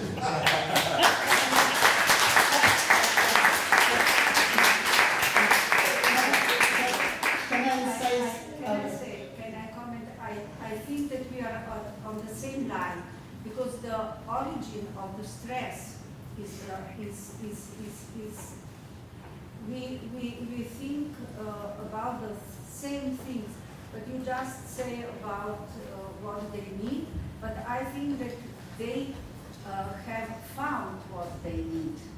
The children have found what they need. And I would just like, I would just like to see that. Jaz bi rada, da gledamo tudi z te perspektive, tako kot smo rekli, vi ste rekli, da mislim, da se otroci iščejo tisto, kar potrebujejo, ampak jaz sem hotela povedati, kaj je vzrok in na kaj bi morali ministrstvo tudi upozoriti, kako morajo gledati na podatke, ne samo da narašča in da je to pač stvar, pa povezati tudi s kriminaliteto. Vse kriminaliteta je tudi povezana s tem, kako otroci težko in slabo živijo. Tako da jaz mislim, da bi morali tudi na ta način ministrstvo opozoriti, da morajo gledati na zadeve tudi tako in da je tudi njihova naloga in naloga celotne družbe, da popravijo življenjske razmere, ki so. Can I make a quick suggestion? You know, the governments hate negative data. So I completely agree with you that young people today have a lot of stress, and it is the stress imposed by the way that the society developed, and it's not just here. But, you know, just paint something here. Why every kid wants to go to Amsterdam, that includes mine, because they know that they can smoke pot and no one will chase them for it. Why can't they come to Ljubljana? You know, what would be a problem with actually opening dispensaries? It's my, I think, 3rd visit, and I have spoken to a lot of people who are talking about increasing tourism. So what's wrong with actually having regulated dispensaries where young, old, middle-aged, whatever people can come and legally smoke? There's another thing. When it's legal, it's easier to police it. You know, there's a better chance that the kids will be smoking clean pot. I mean, we have the problem in London. Okay, the kids smoke pot, but what do they have? They have fiberglass in it. There is a lot of, the pot that kids get in London is a disaster. And, you know, as a parent, I can tell you when my son started on it, I couldn't do anything, because if I told him not to touch it, you know, it would have created a problem in the family. I couldn't provide him with a better quality, despite the fact that I've got a lot in the lab. So, you know, this is a problem. So I think legalization helps people. The other thing, based on the Dutch experience, dispensaries are not allowed to sell alcohol. Any dispensary found selling alcohol is closed, and is closed irrevocably. You cannot in Holland have a glass of wine and a joint. It's either a glass of wine or the joint. And that helps, because most young people who go to Amsterdam to have fun are not going there drinking. They go there smoking. So I think, and what does this create? Income. That means young people who are stressed today could be serving coffee and joints in a dispensary. It won't hurt them, they'll have a job. And that also means the government will take taxes, and it also means that Slovenia will take more tourists. There's nothing wrong with that. Can I add something? I would like to change. A modest proposal. I agree with you completely. What we have to do, I believe, as activists, is point out to the governments that there's a very easy way to improve the health of their population. What we do is we legalize cannabis recreationally, we tax it, and we have that money go to provide free CBD extracts to everybody in the country. And that'll reduce heart disease, it'll reduce diabetes, it'll reduce countless age-related illnesses.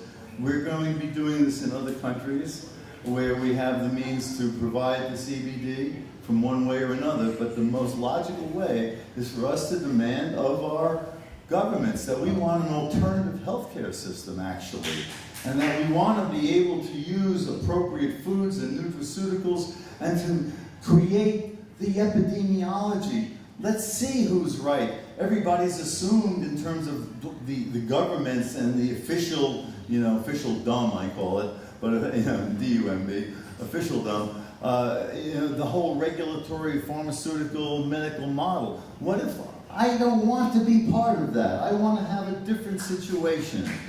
And why am I forced to be part of something that I don't believe in? As a scientist, I don't believe in it. So there are valid alternative opinions. And freedom means freedom, not free D-O-M is what we want, not free D-U-M-B. And that's what they try to give us.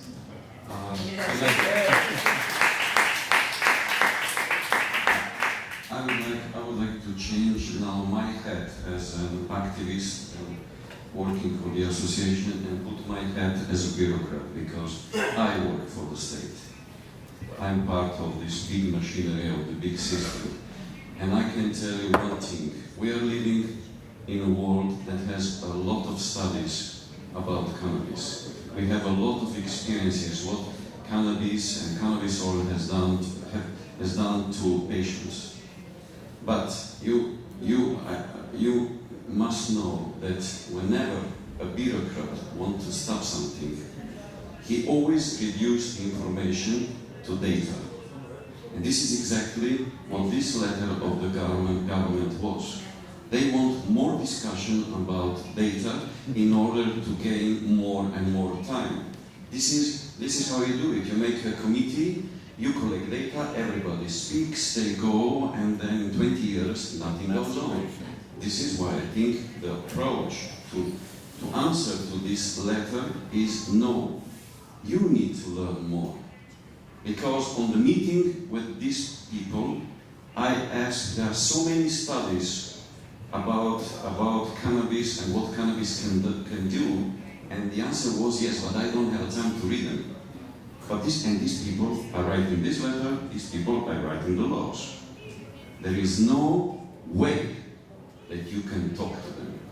You need to cut this. That's why we need an opinion there. Our interpretations.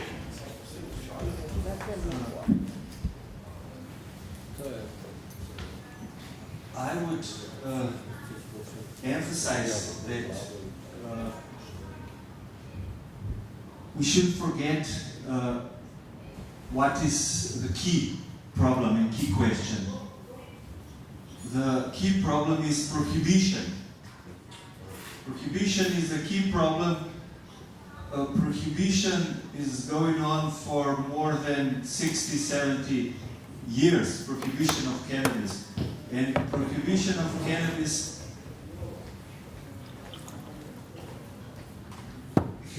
did not stop children and youth from using cannabis. Just opposite, they are using it more. Cannabis is stronger, less controlled, more risky. Notice. So prohibition is the main problem. Cannabis should never be prohibited from the first time because it is mainly medicine. Health food. So I would respond to ministry if they really want this response. I can say that we wrote hundreds of responses already, and they just don't use it then. Everything is in a drawer, their drawer, and they don't do anything. They just, like our colleague said, they want to buy some time and they're not serious. But if I would respond them, I would first tell them and use evidence-based for this. Prohibition doesn't work. Evidence-based. Second, cannabis was always a medicine. And then ministry should provide environment for education of people and youth to use cannabis for health and wellness, not for intoxication. Very simple. This is most sincere approach. Use cannabis for health and wellness, not for intoxication. This should be a slogan, not just say no to cannabis. But I think I disagree with my colleague Dean because, you know, the fact that this letter turns up now, it means your government is watching. Yep. I'm sorry, but why didn't it turn up 3 weeks ago? Why doesn't it turn up a month later? Why does it? Because, you know, this is a very small gathering, but I think you are being watched here. People know that this is happening, and it's gaining interest. And the worrying thing from a government point of view, it's gaining interest in a very legitimate fashion. Because that's the difference. You know, if few people gather together and they have beer and they talk, that's nothing. When you have more and more people that are educated, that are clinicians, that are scientists, voicing a really serious arguments, this is now becoming dangerous. And somebody, I don't know who that was, said, well, 25% is quite a lot. So in fact, I would respond, I would make it very public, and I would give the government a very short time to respond. You guys are a very small country. Maybe you need to re-elect the government if a big percentage of the population disagrees with them. You know, this is a real threat. It's not funny. I think that really I would really respond, because that means somebody's trying to discredit what you guys are doing. And none of us, I mean you, but also us, we don't deserve it. We're very serious people, and we have spent a lot of time doing serious work. So I don't consider it funny that, you know, somebody has written a letter in a country to which I was invited, and that letter has selective data and doesn't give good arguments. I feel offended, so I'd like to react to it, and I think so does my colleague. You should write. Thank you.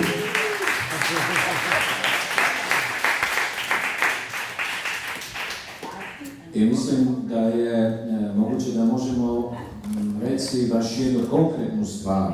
a mislim da konkretno baš jako važnu stvar. Já bych chtěl říct, že v podstatě konopí je jenom jedno. A konopí se liší pouze obsahem účinných látek. A jestli... Gospodin Bednarik kaže da konoplje ima samo jedno. Samo je razlika koliko količina ovih aktivnih substanci ima. A protože se používá většinou pouze konopí s poměrně vysokým obsahem THC a CBD je poměrně málo ještě prozkoumané. Zato da se koristi konoplje sa visokim, jakim sadržajem THC-a i CBD. Snažili jsme se tady včera prezentovat v podstatě cestu, jak lze léčbu konopím umožnit tisícinásobně většímu množství lidí, možná i více, kteří mají různé choroby. Zato je probao juče pokazati put da se ljude liječe sa tisućama bolestama. Jsme 2 roky pracovali s konopím, které má velmi nízký obsah THC. Radio je 2 godine sa konopljem koje ima jaki mali sadržaj THC-a. Bylo to záměrně, protože jsme si uvědomovali, že koncentrace THC v podstatě limituje počet pacientů. To bilo je zato da je znao da koncentracija THC-a limitira količinu pacijenata. A podařilo se najít kombinace, kdy využíváme extrakty z konopí s velmi nízkým obsahem THC. A uspio je naći kombinacije ekstrakta iz konoplja koje ja kažem da nema THC-a. Gospodin Bednarik kaže da ima jake male količine THC-a. Na to je rozkom između nama. A kombinovat to s některými dalšími látkami přírodního původu, které jsme získali z léčivých rostlin. I kombinirati to sa drugačijima substancijama s drugih bilin koje su za liječenje u načelu. Za ty 2 roky jsme mohli pracovat zhruba se 200 humánními pacientami. U ovih 2 godinah je se moglo da se radi sa 200 različitim pacijentima sa različitim bolestima. U zhruba 60 veterinárních pacientů jsme pracovali. I radilo se sa 60 životinjama, 60 pacijentama iz veterine. A ten preparát, který mícháme z konopí a z léčivých rostlin, obsahuje pro dospělého pacienta. A taj preparat kojim se radi sadrži za odroslog pacijenta pouze zhruba 2 mg THC na den. Samo 2 mg THC po danu. A zhruba 30 mg CBD na den. I 30 mg CBD po danu. Vzhledem k tomu, že při výrobě využíváme i ostatních konopných kanabinoidů, zato da se koriste i ostale kanabinoidy. A to jsou kombinovány s účinky obecně známých léčivých rostlin. I to je kombinirano sa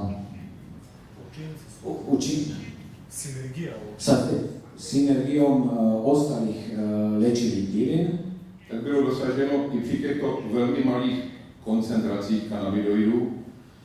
I zato je bilo, došli smo do rezultata, do ovakvih rezultata, které v podstatě dokazují, že konopí v tom malém množství těch látek dovede tělu pomoci.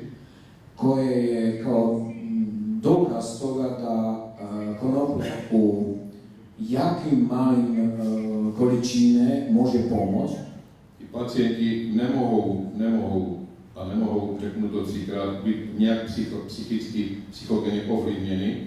I da kaže pacijenti 3 puta, moram kazati, ne mogu biti psihično ovlivljeni. Ne mogu biti pod... Da, evo ga. Stoned, je. A je to jenom důkaz toho, jak konopí pracuje v podstatě až na úrovni homeostáze. A to je základ pro zdraví. I to je dokaz da konoplje radi na postave homeostazi, a to je to, o čemu se radi. To vidíme jako základní možnost využití konopí, protože to je využití konopí v prevenci vzniku. I to se vidi kao podstava, temelj radnje sa konopljem, zato da je konoplje u stvari bi trebalo da se koristi kao prevencija za sve.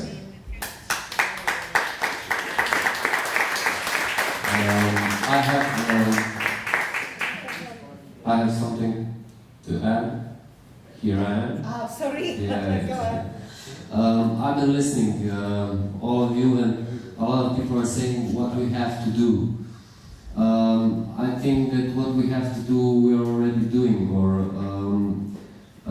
and I think the colleague from Croatia just basically explained us when this legalization will happen, and maybe it's a little evil thing for me to say, but it's going to happen when most of the people are going to get ill, unfortunately. We have proof with people that are walking on this earth that should be dead, and this isn't enough. Dan before said that people in ministry and in this institution, they don't want to listen, but they will eventually. I'm now facing a trial for my activism, and what's funny is that most of the people that stand in the courthouse facing a trial are, of course, either guilty or not, and if they're guilty, they're criminals. By the papers that the prosecutor got, I'm guilty as hell, you know. They got 7 kilos, I don't know how much oil, they got grow boxes, everything. I did sell to people, I also gave them something. And what's funny is that when these people are witnesses that I helped, there have been like 16 of them until now, and it's really funny when they come and they're talking all these good things about me, how I helped them, and the judge, the look on her face when she's listening to all of this is really strange, you know. She's the one that will have to convict me because they have enough evidence. But what I see on her face that she's going to do this with a very hard, with a very bad heart, you know. And I think, as I said, it's evil, maybe a little bit for me to say, but this will happen, unfortunately, when enough people get sick. When every second policeman will have cancer, when every second judge will have cancer, when every second kindergarten teacher will have cancer, when every second human being on this planet will have cancer or other heavy disease. And that's why maybe in conclusion, as Buddha said, the patience.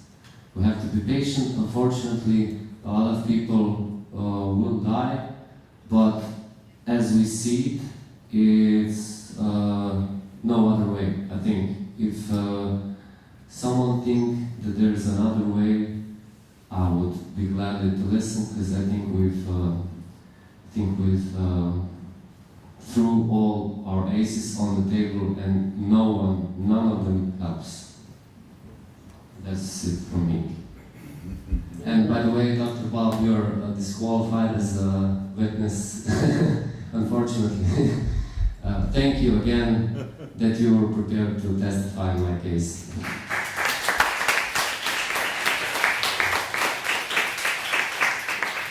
Maybe I can add a word of encouragement. Canada, where it's going legal right across the country next year, owes that mostly to court cases that have set precedent in the law around cannabis. It began with a fellow who was an HIV patient back in the 1980s, and it was the only medicine that worked for him, and that set a precedent for other AIDS patients, and that's continued on. I know one fellow who took one joint he got busted with to the Supreme Court of Canada, and he defended himself all the way through municipal court, provincial court, to the Supreme Court. That's just a word of encouragement for you standing up and showing the law that you can make a difference, and congratulations for doing that. Just please finish your thoughts, because we will have a break now. It's already prepared. Just to add on that, I know the situation is complicated. I think we don't know, at least I don't know the situation specifically in Slovenia. But I think the strategy at the end of the day is marketing. I can tell you what we have tried to do in Spain. So first, there are patients that are speaking very well. They can put a very good testimony. And sometimes journalists are interested, so they are going to TV, they are going to newspapers, there are interviews. That's helping to change the opinion of the people.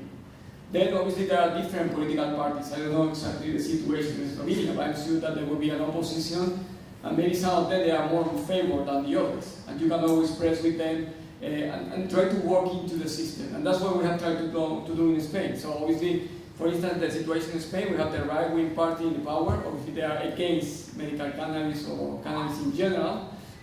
However, the other political parties are more in favor. And then we also identify some individuals. For instance, there are families that are right-wing parties, but still they have patients in their families, and some of these patients have got benefit of cannabis. So obviously, they can do testimony, and step by step, you can try to modify the opinion of a significant part of the population. I know that this is not maybe helping, but at least that's a strategy that we are following. I think step by step, the situation is changing. More and more people are in favor of that, and more people, even in the parties that are more against cannabis, they realize that they need to change something. So I think one has to be not discouraged completely.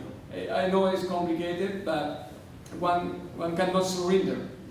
You need to use different strategies to try to target a higher possible amount of the population, and then the things will change. Because at the end, you need to vote. And if you vote and you change the government and you get a government in favor of that, you will get a change. I know it takes time and it's discouraging sometimes, but I think we have to be positive. But I, as a patient, MS patient, don't have time. You understand? I'm trying to save my life. I'm sorry, my name is Huanito. I'm an MS patient, and I'm trying to save my life. I'm also in a court process situation. I'm sorry.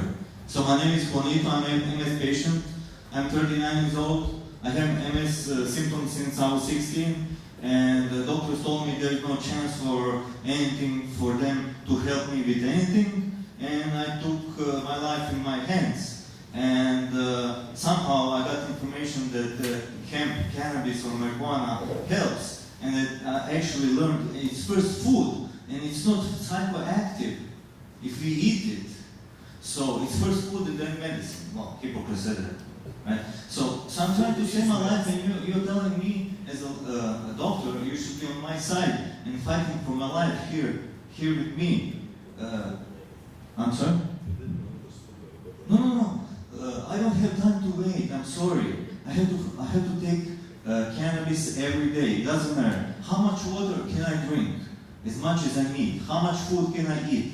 as much as I need. It's my right of choice, right for life, right for food, right for water, right for anything that I can do to help myself, to live on this earth, to have a good quality life, not to cry, not to go to sleep tomorrow, and wake up. You know, this underlines one thing: the knowledge is power. The fact that you, as a patient, are willing to share your story is extremely important, and that's what we need to do. People going to court need to share their stories. We need to share the information. The knowledge is power. You know, I'm originally Polish. We believe that we have managed to get out of the communism because we had knowledge. We need to share it, and I think we need to produce data, share knowledge, give knowledge to people. Maybe some of the government people will be dumb and won't listen, but they eventually will. You know, what right does anybody have to tell you what you could or not do to save your life? We have legislation now that's coming, it's already been submitted in Iowa, and it's already been submitted federally. We're passing laws that make it a crime to interfere with somebody trying to save their life. And we're doing this because we commit crimes by shipping cannabis illegally through the mails to save people's lives. Thank you, everybody. I will not speak Slovene. Rok Svetek je nam pripravil zdaj eno spodaj zakusko povabo, vse spodaj 1 uro imamo časa, da pridemo nazaj, upam, da bo Sisley ob 4 že dosegljiva, pa te zadnje uro bomo pa zaključili z to skupno izjavo, ki jo bomo pač poslali na ministrstvo. Yes. I told you. I was already online. Okay, Lumír, see you in an hour, as I said. Thank you. Bye.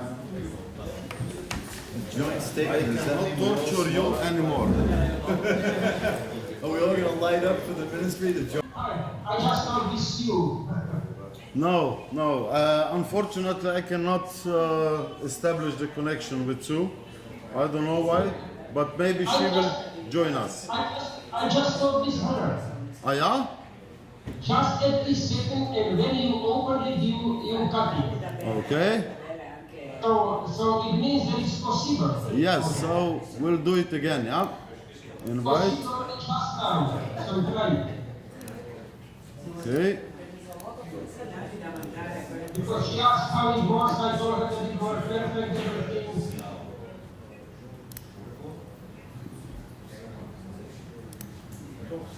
She should.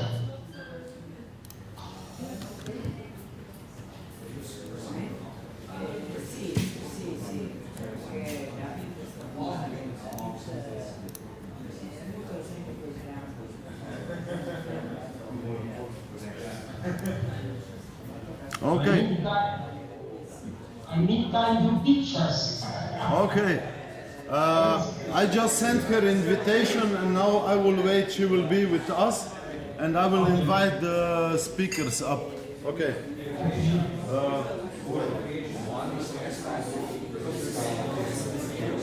Alright, we're back on. Very good. It's impossible to be in contact with you. So this is not invitation. Yeah, that's perfect. I got it now. We're good. Very good, because he was concerned if it will work. I told him, no, I talked with you just now. So. Are you going to Montreal next week? No, unfortunately no. You gotta stay back. Okay. I can't go either. I'm gonna be in. I am a member of ICRS, but I'm not coming, unfortunately. I stay with my brother. Okay, I got you. Yeah, I'm sure they're gonna miss you terribly. I'm sure you know all those guys out there. Of course. Where is Paul? That's all right. We'll get you next time. Stage. Let's see. Okay. So he was already. He said we're gonna be on a panel now. Yes. Okay. Please. Oh, there's Bob. Hello, Sue. Hi. Hi, how are you? Listen, now we will have a panel last hour, and we will make the common statement which we will provide to our government, okay? Perfect. All right, you guys, looking good. Your so connection is good as well, so... Hi, Sue. Hi, Paul. Did you get my email? I sure did. No, Did you get my reply? No, I sent a couple back, but they got returned to me. Oh no! So Alright, I'm not sure what's going on. I'll try to figure it out. I don't know why that's happening. Okay. But you guys are looking good. Hey, Dr. Bob! How you doing, buddy? You guys are looking great. Well oiled, in my case. Yeah. Gotta be lubricated. Flow. Meet also Guillermo. Oh, hey, how are you doing? Hi there. And František from Czech. Wonderful. Hi there. How are you, sir? Great. Okay.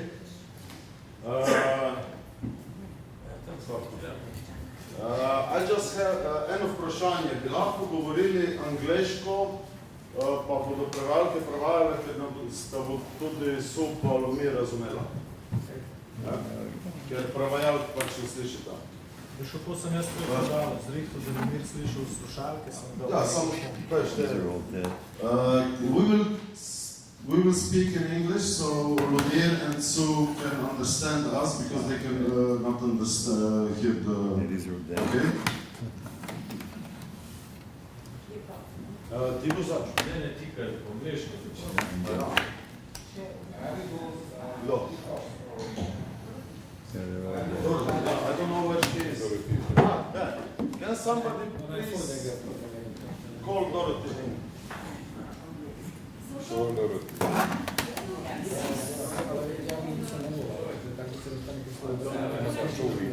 No, I don't think she is. We will hear her. Everyone understands. Yeah, I just wanted to know in the event that for some reason we needed it. It would be nice to know if one worked. Čakamo, we'll wait for Dorothy, she will be here in a second.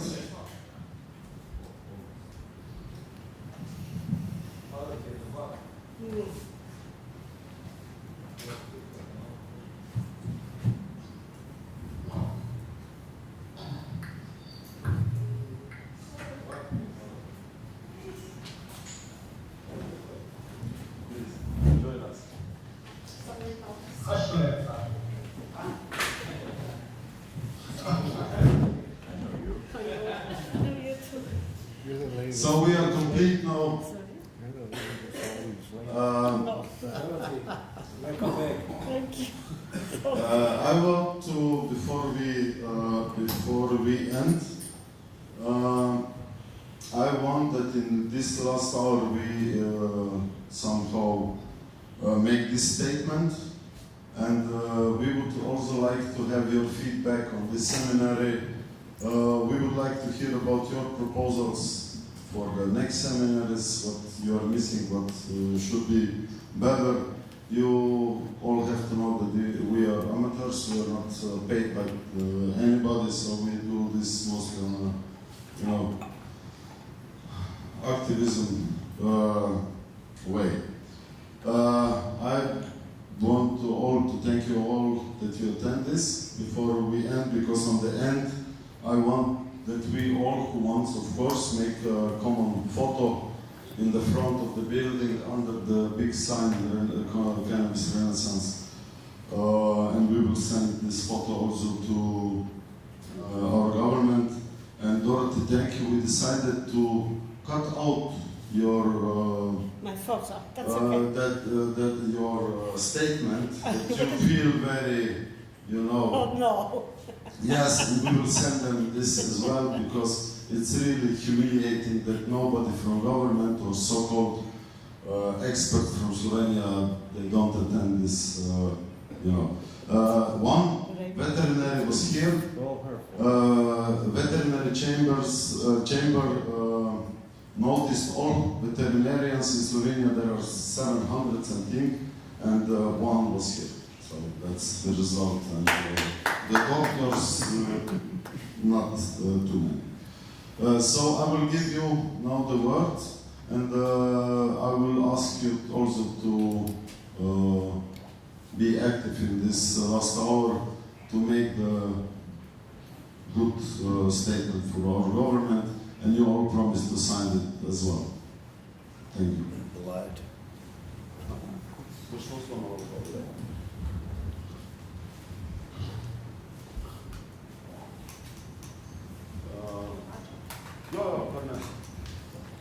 Any questions? You should have somebody drafting it as people speak. It's very difficult.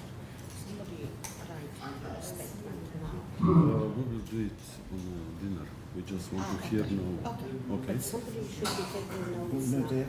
We already Not there? have Oh, recording. sorry, I didn't know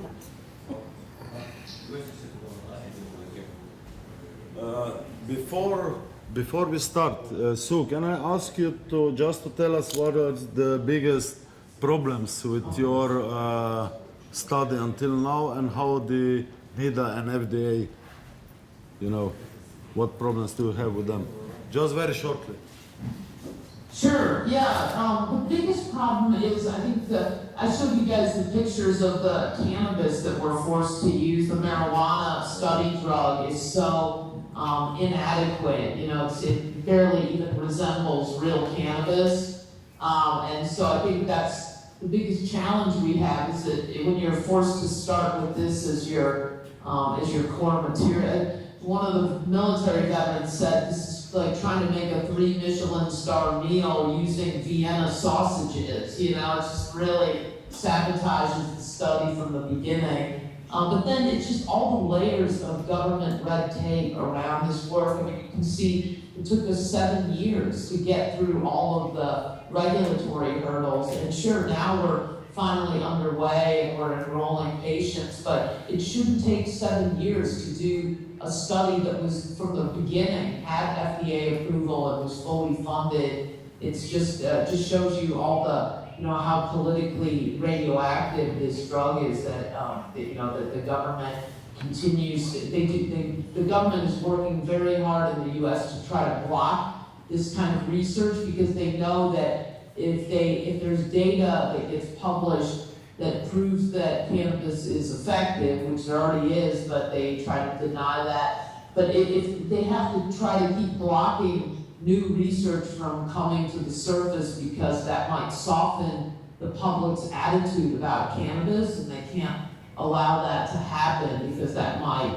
continue, you know, add more public pressure toward legalization. So the government has found very effective ways of blocking this work by creating all kinds of administrative hurdles. They've added layers of approvals that no other drug in Schedule I has to deal with, and that's how they've managed to create this problem. So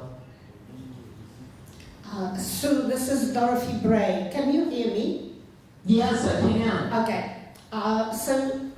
First observation, there's something about 7 years in the US. It took me that many years to do a study on antiretrovirals in Africa with Mike Cohen many years ago. It seems that 7 years is an optimal time to develop and start a clinical study, so you're not alone. But I have a question. You know, your cannabis that you don't like, or the cannabis that you have received, is there any chance that you could get this analyzed? Because, you know, I don't know whether you have the right to ship. There are people in the US that could do it, or you could ship to us here legally. I actually have a laboratory that holds the license. And it would be legal for me to receive a substance like that from the US, or you can do it alternatively. It just would be very interesting to see the full spectrum of cannabinoids that you have. Well, Dr. Bob, who is sitting next to me, assures me that the entity that provided it to you already has it, but if I were you, I'd be analyzing it. Yeah, no, this is an excellent question, and I appreciate your comments at the beginning about how long it took you to get this work underway. I really admire your perseverance and sticking in there, and this is really a test of people's stamina. Anyone who wants to do this kind of research, you really have to have the determination to get through all these obstacles, and then it's really worth it. I mean, we're actively in the middle of the study now, and it feels like such an honor to walk in there every day and work with these patients. But to answer your question about the lab testing, very important issue. We are the first research team in the US to ever do secondary testing on federal government cannabis. Can you believe this? And it's nobody's fault except the government. The researchers, I'm sure, have wanted to conduct the secondary testing, but they make it so impossible to do that. They have a chain of command where you're only allowed to send the federal government cannabis to a Schedule I licensed lab, and they won't tell you who those labs are. So the DEA refuses to disclose who actually has a Schedule I license as a laboratory. So we spent 6 months cold calling labs all over the country and finally found a couple that were willing to do this. And just to summarize, the first round of lab testing showed excessively high levels of mold, of fungus in all of the batches that we received. So we received 4 different batches, one with high THC, one with high CBD, things like that. So anyway, all of them had skyrocketed levels of mold and excessively high levels of lead as well. So then we did a second round of testing at a different lab that also had a Schedule I license, and it also showed high levels of mold and all, but it didn't show the lead, and it didn't show any other contaminants.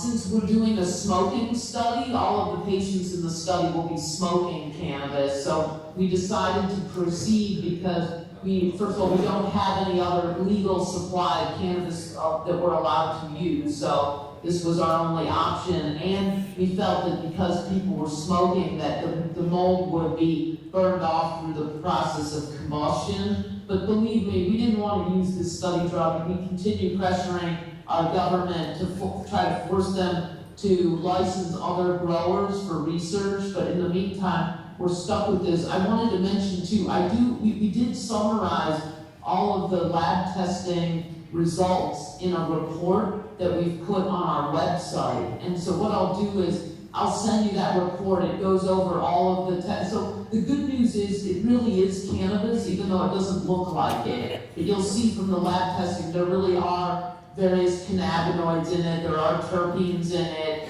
It just, it doesn't really resemble the cannabis that we're used to seeing. But I'll send Bojo that lab report so you guys can look at it. So do you know which mold it was, which compounds? That's the problem, is we didn't have that kind of sophisticated, so it just confirmed that there was mold colonies throughout, but it didn't say, it knew there were no pathogenic toxin, like aspergillus or something like that.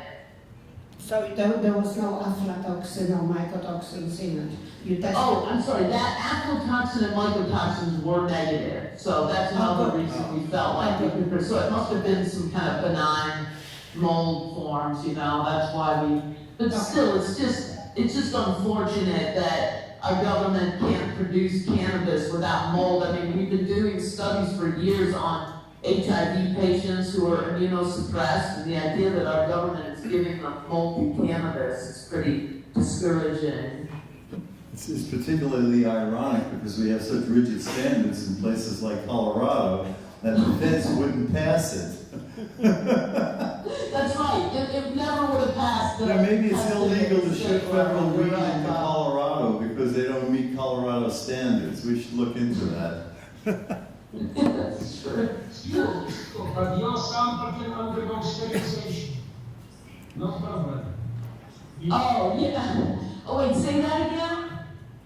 Sterilization. We tried it in one hospital here by different ways, like autoclaving and other forms of sterilization, and then you can use it without any problem. That's true. We did talk about that. I heard that you could autoclave or just put some gamma radiation on it. I thought to myself, it would be nice if the government would do that before they sent it out to us. You would think they would strive to, take care of that problem before they ship it. You know the government policy is to kill the veterans and to kill sick people. And until everybody realizes that that's government policy, they'll get away with it. Sure.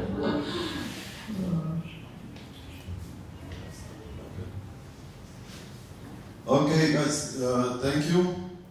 Now we have another, let's say, 20 minutes, and I want to ask you guys to give some statement on the end before we end this conference. Also you, Lumír, about how you see cannabis and all situation maybe in the very near future. And how can we contribute to, to do it as quick as possible? Okay? And then we'll end, and I will ask you all attendees who wants to come downstairs to have a common photo. It's not to try electronics. Grab for the mic? There is a bag that's wandering in the computer. If you can see it fries electronics. Cut it off. Can you see? No, it's on the computer. Okay, I tried to do very quickly. I went through this statement of the Ministry of Health about what are the suggestions of the Ministry of Health, how we should approach. These are the questions to this forum, to you as an expert, and to the general public. And I saw they have more or less five big points. First one is to answer to the question, more studies and analysis are needed before we get through legalization and decriminalization, or do we need more practical cases? Then the second one is what comes first, medical? Why don't we do one at a time? Let's do one at a time. There is a proposal to answer these questions or comment one at a time, because one at a time. We have a short-term memory. Especially some of us. Great. So the first one. What was it? That was the question or comment that do we need more research or more practical cases? Is it a statement or a question?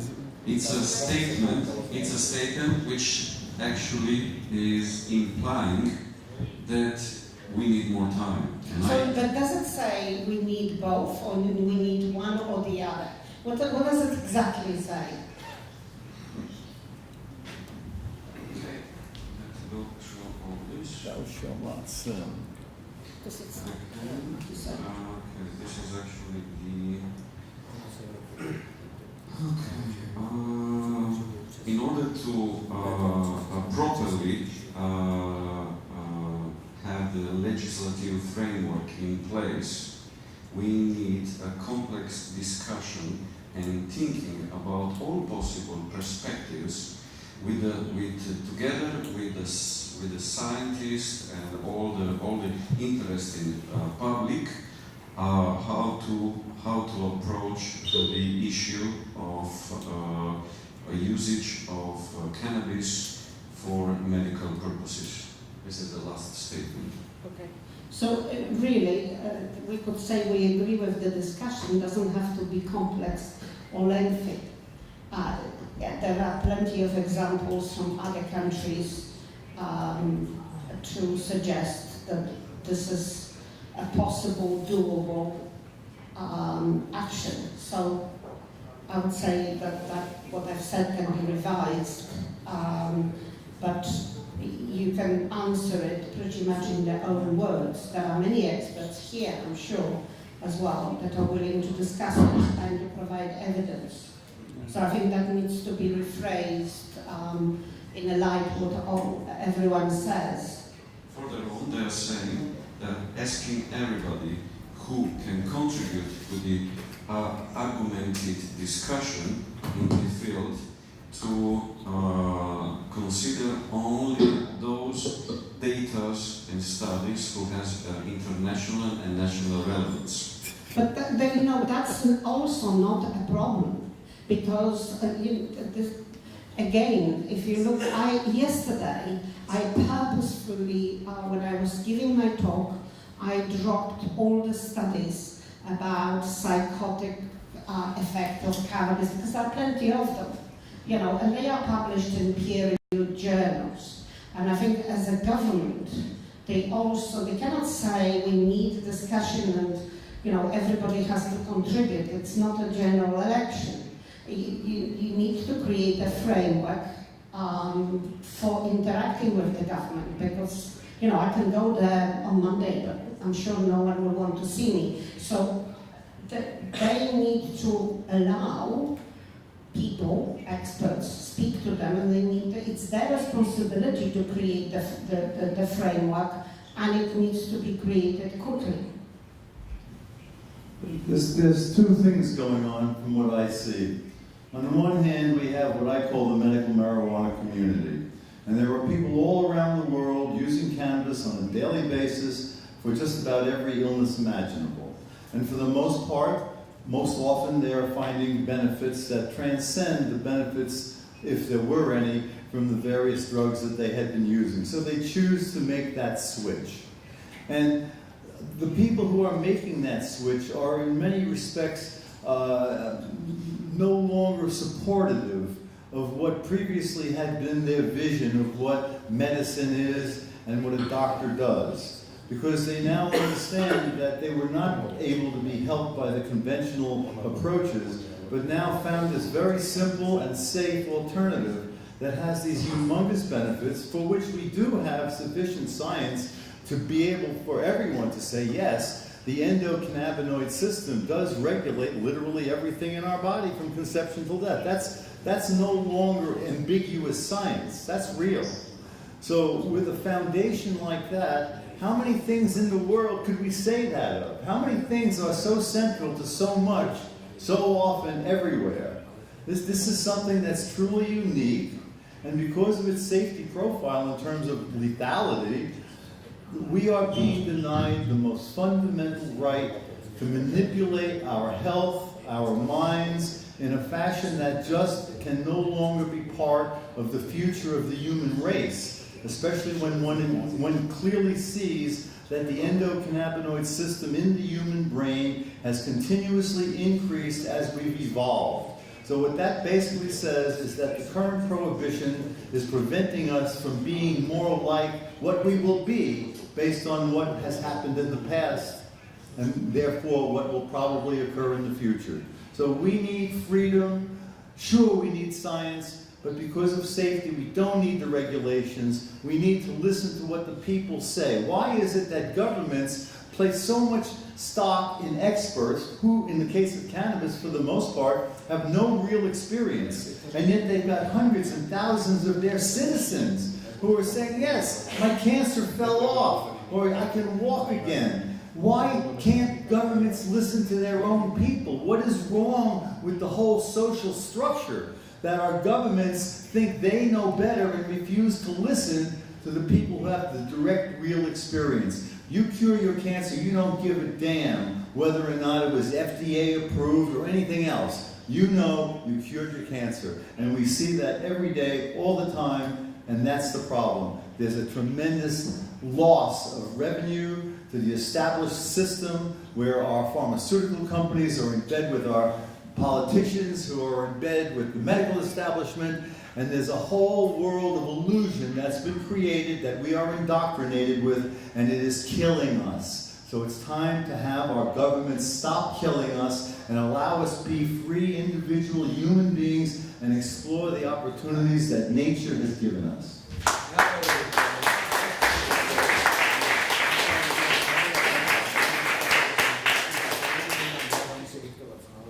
And adding something on that, obviously, that's the real reason. But probably in order to convince the government, you can also claim that there are already different countries in the world, and you can actually do a list that actually have legalized or medical marijuana or marijuana in general, including several states in the United States, but also other countries. And also there are a lot of... And in Europe. Yeah, and in Europe, Germany, to start, that's probably very important in this context. And also you have already a lot of reports really explaining very clearly, and we can maybe write down some reports later, but even from the World Health Organization, recognizing the medical properties of marijuana, for at least for several applications. So that's already more than enough justification to say there is enough science already at this stage to say that medical cannabis could be appropriate. So probably more research could have to be done, yes, but it's enough what we have already today as to demonstrate that it's really having a benefit. So. Yeah. And it is enough in peer-reviewed literature. Actually, there are data on meta-analysis that shows very clearly that it's an effective painkiller. You know, and I know a lot of you would like to see it used for everything, but when you speak to the government, you just provide them with a hard data. And you know, anyone who will say that this has the lowest profile than morphine or heroin says nonsense. It's not true. May I add this general proposal how to prepare the response for government? I think the added value, diplomatic added value, diplomatic response would be that such response would be signed by scientists and professionals plus patients. Yes, I agree. Okay, patients. When we will make a statement, we should make clearly that this response was prepared together by professionals and patients. Yep. Because when probably media will quote our response, this would bring much more added value that's when we're going, they can go back. Prepare this response together with patients. It should be clearly stated. That's a good idea. Professionals and patients. We have enough research reports and information. We don't have enough information from patients. It should be clearly that they are supporting what we are doing. Actually, we are supporting patients. Patients are supporting us. This should be clear. Can I ask for the patients here in Slovenia, if people come forward, do they risk, you know, some sort of disclosure and reprisal? Should that be anonymous, or can they actually disclose it? You know, I obviously would love to see patients coming forward, but equally, in statements like that, you typically, you know, I will sign my name. I'm a researcher and I'm not frightened of, you know, what I do. But if I was a patient here, can they actually do that disclosure, or is it better to provide them with a clean page where they can sign it without disclosing their names? Because we don't want to make the life more difficult than necessary. This approach may be tricky because we can find some of the patients who will be willing to sign this. I don't know, I'm just asking. And, but what I think is good that we got a statement from you guys. Yeah, that's you fine. are the experts. You can write 1, 2, 3 sentences about the conclusions and what we've been talking here, what are suggestions about the future of cannabis legalization and so on, then we can include it in an answer to the Ministry of Health because they actually put a towel and ask you to do it. Especially, I would like really a clear answer from you, or from Bob or from Sue, about the mentioning of the study in Denver, saying that the criminality has gone up. That all data are gone worse because of dispensaries of cannabis in Colorado. This is a clear lie, but I would like somebody who is from there to answer based on experience and based on data that can be reachable. It should not be Božo or me, because we are local side guys, but if you can do it, it's perfect. Sure. So Guillermo also can say a lot about studies that have been done in labs together with medical doctors about what was being performed. Paul can answer about a way regulation and evaluation and all the stuff that is going on. You and Bob, you can do, you know what to do. Yeah. Yes. I can provide very, very easily lists of references for any particular topic. So if we want to look at pain, I can spit out a pain reference for cannabinoids in pain or for cancer in pain in a formatted fashion with article title, etc. So we can do that for cancer, etc. There are many pages. Cancer alone is like about over 900 articles. But it's easy enough to do, so I can help if you want to have an addendum of lists. This is exactly what I would like to have. Specific what do you see, and then we need a common suggestion for you, including with the public and the patient who are here. We suggest to the government of Slovenia to do this and that. Now they cannot simply throw it away in the toilet. The toilet might flow. Yes. One thing, every week is published between 50 and 100 publications on cannabis in average. Many of them are just publications of medicinal usefulness of cannabis. And then we should remember also from National Institute of Health two scientists, George Hanuš and Paul Bacher. They recently published publication, and there is a strong statement that probably in near future we will treat almost all diseases with cannabis. And it's not without interest that George Hanuš is scientific director of National Institute of Alcohol Abuse and Alcoholism, and Paul Bacher works in the same institute.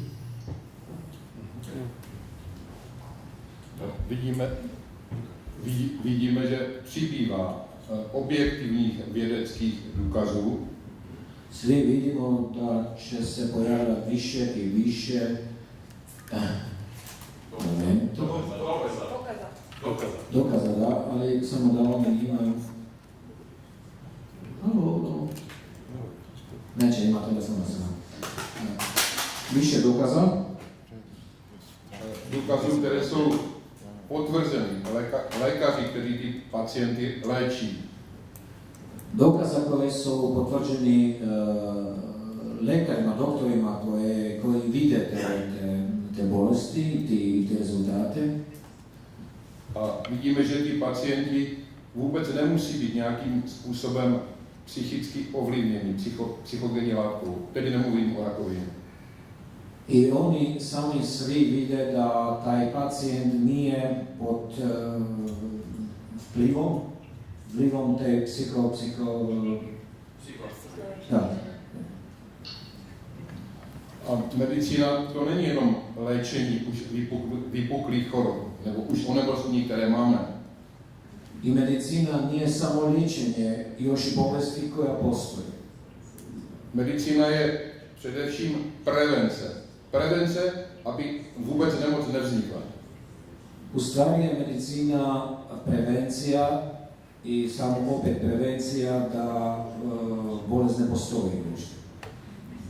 Když vidíme objektivně, že konopí dokáže pracovat s organismem na úrovni homeostáze, kada vidimo da će konoplje saraditi sa organizmom na nivou homeostaze, a organismus v homeostáze si vždycky lépe poradí s jakýmkoliv problémem. I taj samotni organizmus sam može napraviti, sam si će pomoć kad je u homeostazi. A vidíme jako použití konopí jako novou cestu a využití konopí v malých koncentracích na prevencii v medicíne. Znači da u stvari vidimo da konoplje je nova cesta da možemo kao perpetuum mobile, možemo se prevencijom liječiti sami. Ne trebamo kemične lijekove. To je to.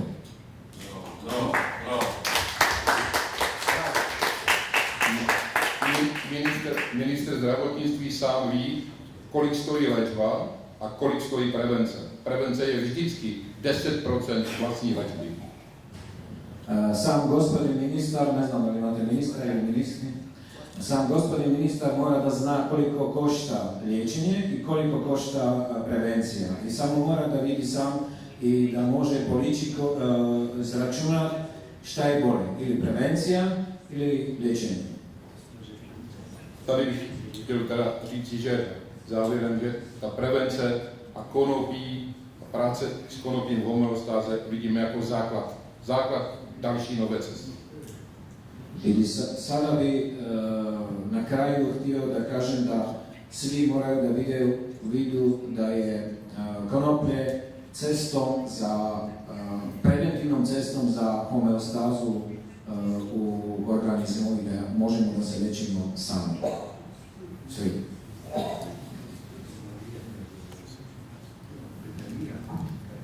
Well, there is a problem with that from the government point of view. Showing that prevention works is more expensive than showing that therapy works. And it's nothing to do with cannabis. In medicine, showing effective prevention is the most expensive thing. So if you don't want to do it, then demonstrating it is a big challenge. But I agree with you that there is a possibility of doing it.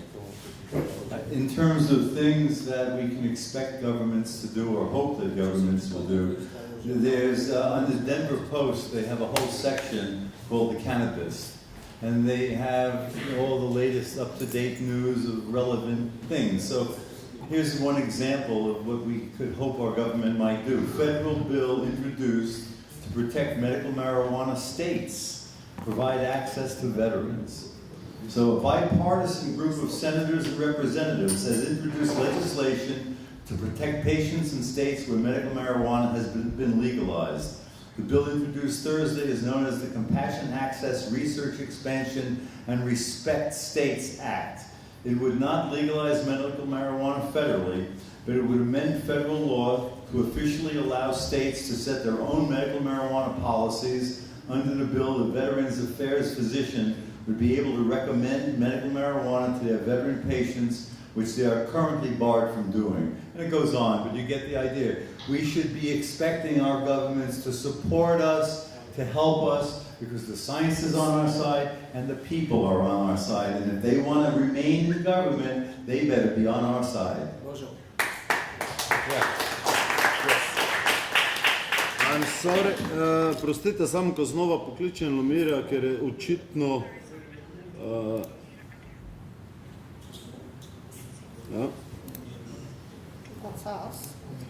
it's limited time if you have free version. Yes.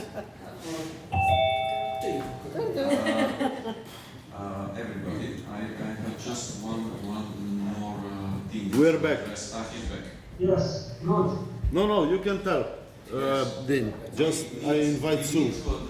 We need to address exactly what they have published with the study of ESPAD and about this incredible rise of users, because they're always using the argument we cannot allow legalization and total decriminalization because we must care about the youngs, about the youth. And they did it the wrong way. We know it that this study is on very fragile basements. But still, I need somebody to write that legalization in Colorado or somewhere else showed different data that they are now selling to the general public. Because we know that they are not telling the truth. They are not telling which study in Denver showed it, because this is the way they are doing. They don't have any references. So what we need to answer to them, all that what you're saying is not reflected in the information and data that we have, and we are coming from that country that you are referencing to. But you need to give us the exact text and what they are exactly referencing, because otherwise it's impossible to. What does the statement say? They don't give references. They That- make No. a general statement. They Saying don't say what? where that. I will Saying- chapter one by yeah. one. Yes, okay. But no references to it. They just take them. it out of thin air. The expert study, it's long. We all know that they are lying to us. You know, don't bother with them. But I suggest that we will make a common statement tomorrow or even today on our dinner. We will publish this statement on our websites, on any from Oko, Wheatfist, I don't know, any website. And we will invite you also to give your suggestions. One suggestion is already made. That Honk, who comes from South Korea, he said that this statement should be internationally, because just now in Korea you can have a severe, prison for if you want to help yourself. So maybe he's right, and this statement should be done internationally through our, social media or whatever. Okay, so we will do statement at the latest tomorrow. It will be available on our website. We will publish these links on Facebook, on everything. So, and you will sign it when it will be so far. Okay. Maybe last word from each of you speakers. One sentence. Message to everybody. Well, if I start, I think definitely there is more than enough evidence to support the use of medical marijuana, and I think that's something that should be legal all around the world, specifically in Slovenia. Obviously, there are many things that need to be done to understand well how it's working, in which diseases we can have additional mechanisms, but already what is now today is more than enough.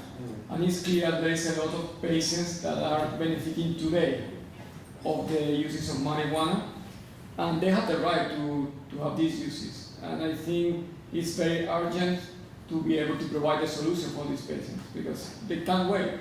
They need the medical marijuana today. So I think it's important to transmit this opinion to everyone. And I think obviously the fact that some countries have already implemented these changes in the legislation is encouraging, and means that the other countries that have not done it up to date, like Spain or maybe Slovenia, they have the hope to do it rapidly. And probably that would be the main message. Paul? Yeah, I've given up caring whether cannabis is legal or not many years ago. I don't really care anymore, because it was stupid to prohibit it in the first place, and I've always said it. I tell my friends, just pretend that it's legal. Now, this is a crowd here that's working to have cannabis legalized. I'm not really the person to talk to, because I don't play the political game, and it's the most useful plant on the planet that's been prohibited for 90 years, and it's time to stop it. And Thank you very much for coming to this event. It's people like you that will make the change. When I used to give talks in the early days, the room was half full of dreadlocks. And now I've witnessed the enormous change in the interest in the people that are attending these. So thank you very much for being here.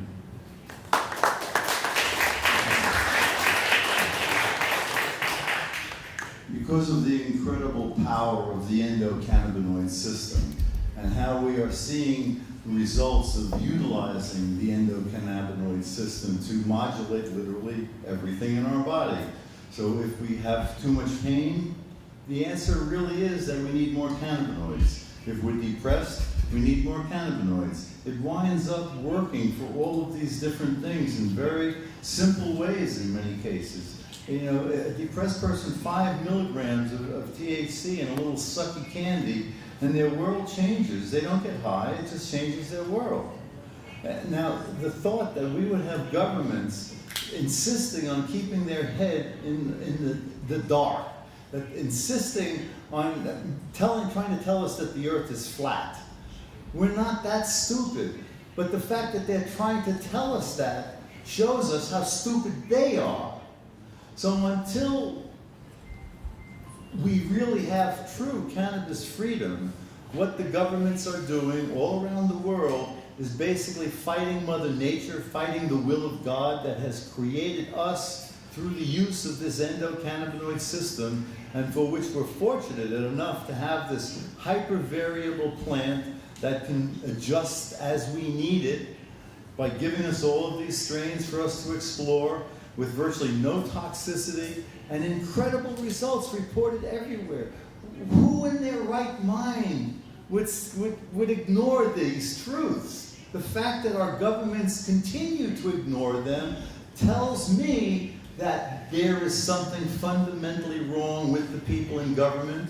I believe that we have a collection of cannabinoid deficient people, blips, backward-looking people I call them, because their lack of cannabis does not allow them to embrace newness. So they're stuck looking backwards, which is prohibition.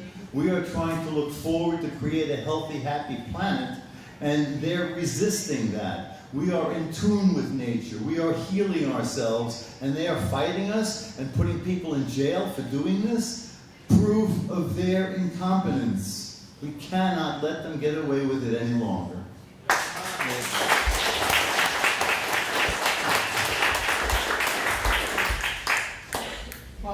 I'm a scientist, so I like the evidence because I've been told to find it. We are the evidence. Don't argue with me. I'm actually looking here at Reuters, Scientific Americans, which actually quotes precisely the data that your government had quoted. And it's very interesting because, and I have to put my glasses, I'm getting old, it says that biannual, that's Scientific Americans, that data from Reuters, it says biannual poll by the Colorado Department of Public Health and Environment also showed the percentage of high school students indulging in marijuana in Colorado was smaller than the national average among teens. Just look it up.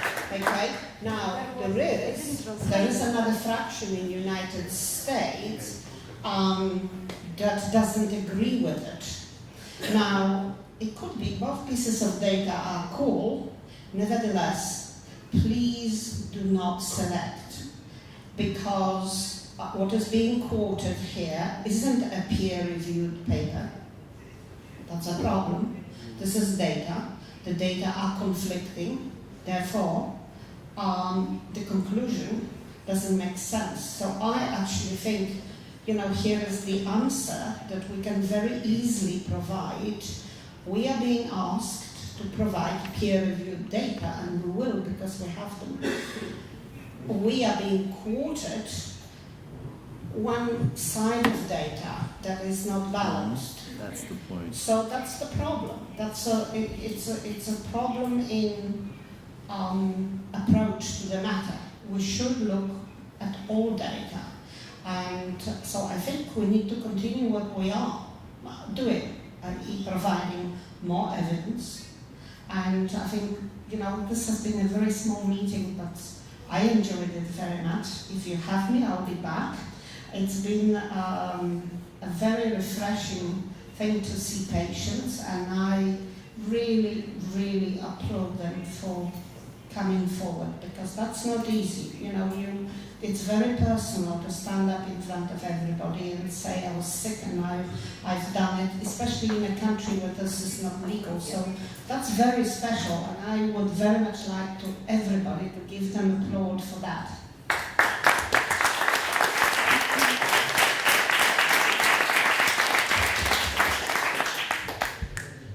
Konopí nám může pomoci léčit celou řadu nemocí a uzdravit celou řadu pacientů. Konoplje nam može pomoći za uzdravljanje ogromnih količina pacijenata i ogromnih količina bolesti. Při této léčbě nejsou nijak psychicky ovlivněni. U ovoj liečbi nisu nikako psihično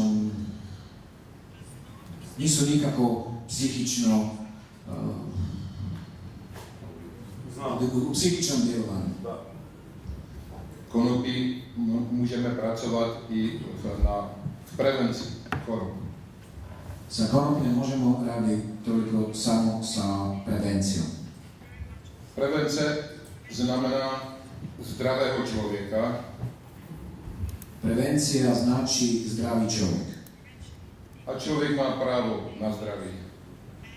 I čovjek ima pravo na svoje zdravlje. Eto to. Samo još ja bi jednu stvar. Rekao mi čovjek davno, kako ćeš biti poznat, moraš umret. Isto kao Kristus, Da Vinci, gospodin Tito. Onda ja preporučujem ovim vašim urednikom i ovim novinarima i tima da bi oni nisu trebali da su bolesni, da bi shvatili o čemu se radi.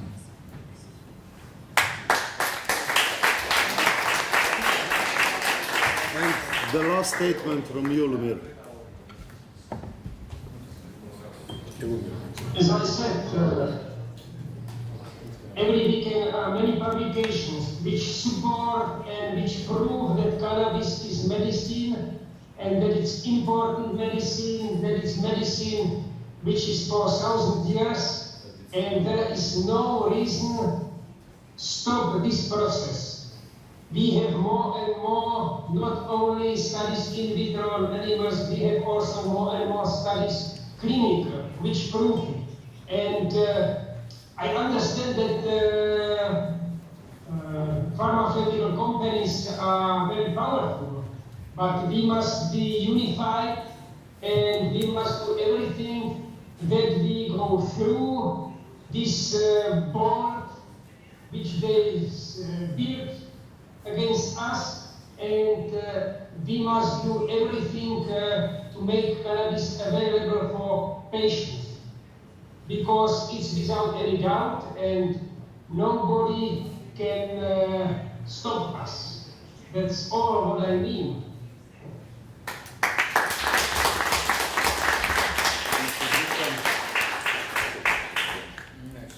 My last sentence, since I was also the lecturer.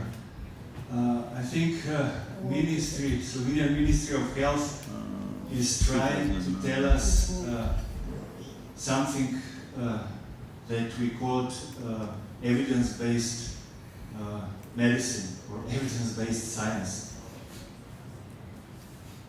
This is important, evidence-based medicine is important, but I would add also that the patient's stories should become equal part of this evidence, not subordinate, not weaker part of evidence. Patient stories, individual patient stories should become the equal part of this evidence, and professionals, from a scientific field, from activist field, should help to translate the voice of patients, the patient stories, to policy. They should be this link. They should, here is what we have to work on this and improve on this. So, two things: the patient's stories, the patient experience, their values should be respected.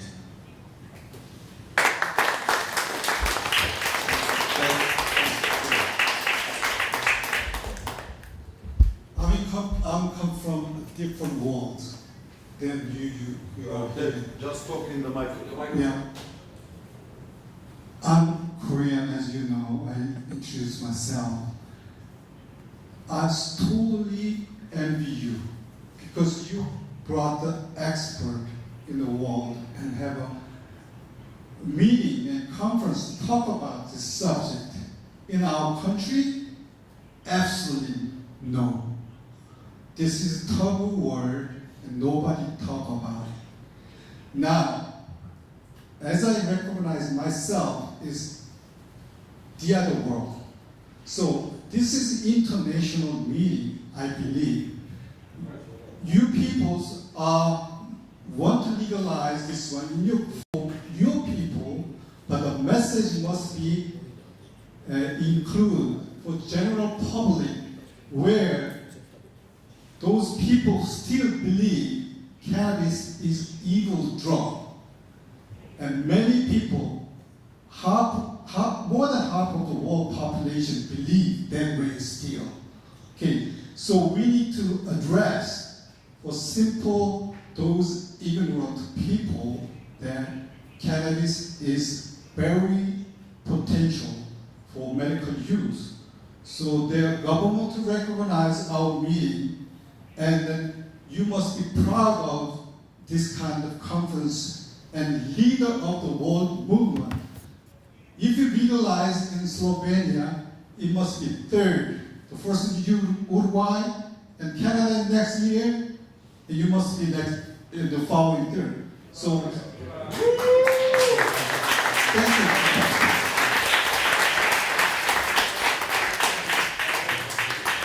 Okay, hvala za ta zaključek, mislim za ta aplauz Tedu, zasluži si ga, ker je prišel zelo daleč.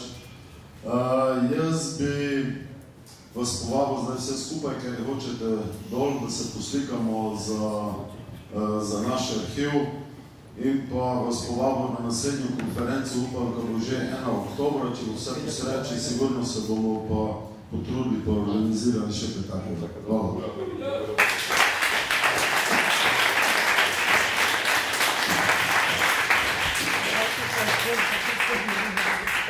Let's not forget the guy that made this all happen. Thank you, Božidar.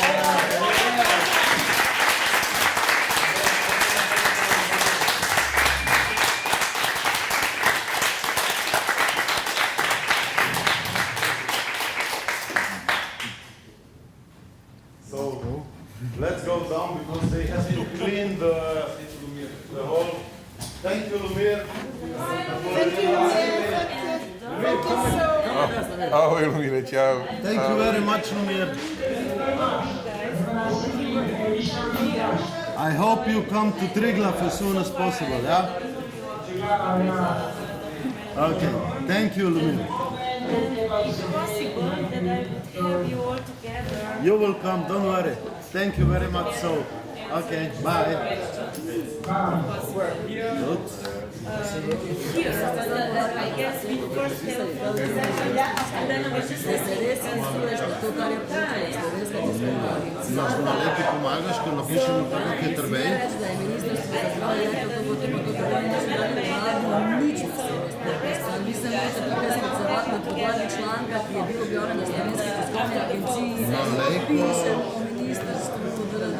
Malejko to tako dobro pomagaš napisati? dobro napisati, ampak ti se pravim, da se je treba britanski ceratna članek, ki pa je objavil STA in da preko tega članka je to njihova izjava, ampak so oni očitno povzeli izjave ministrstva. Ne, jaz se nisem dobila, tudi na strani ministrstva še ni objavljeno.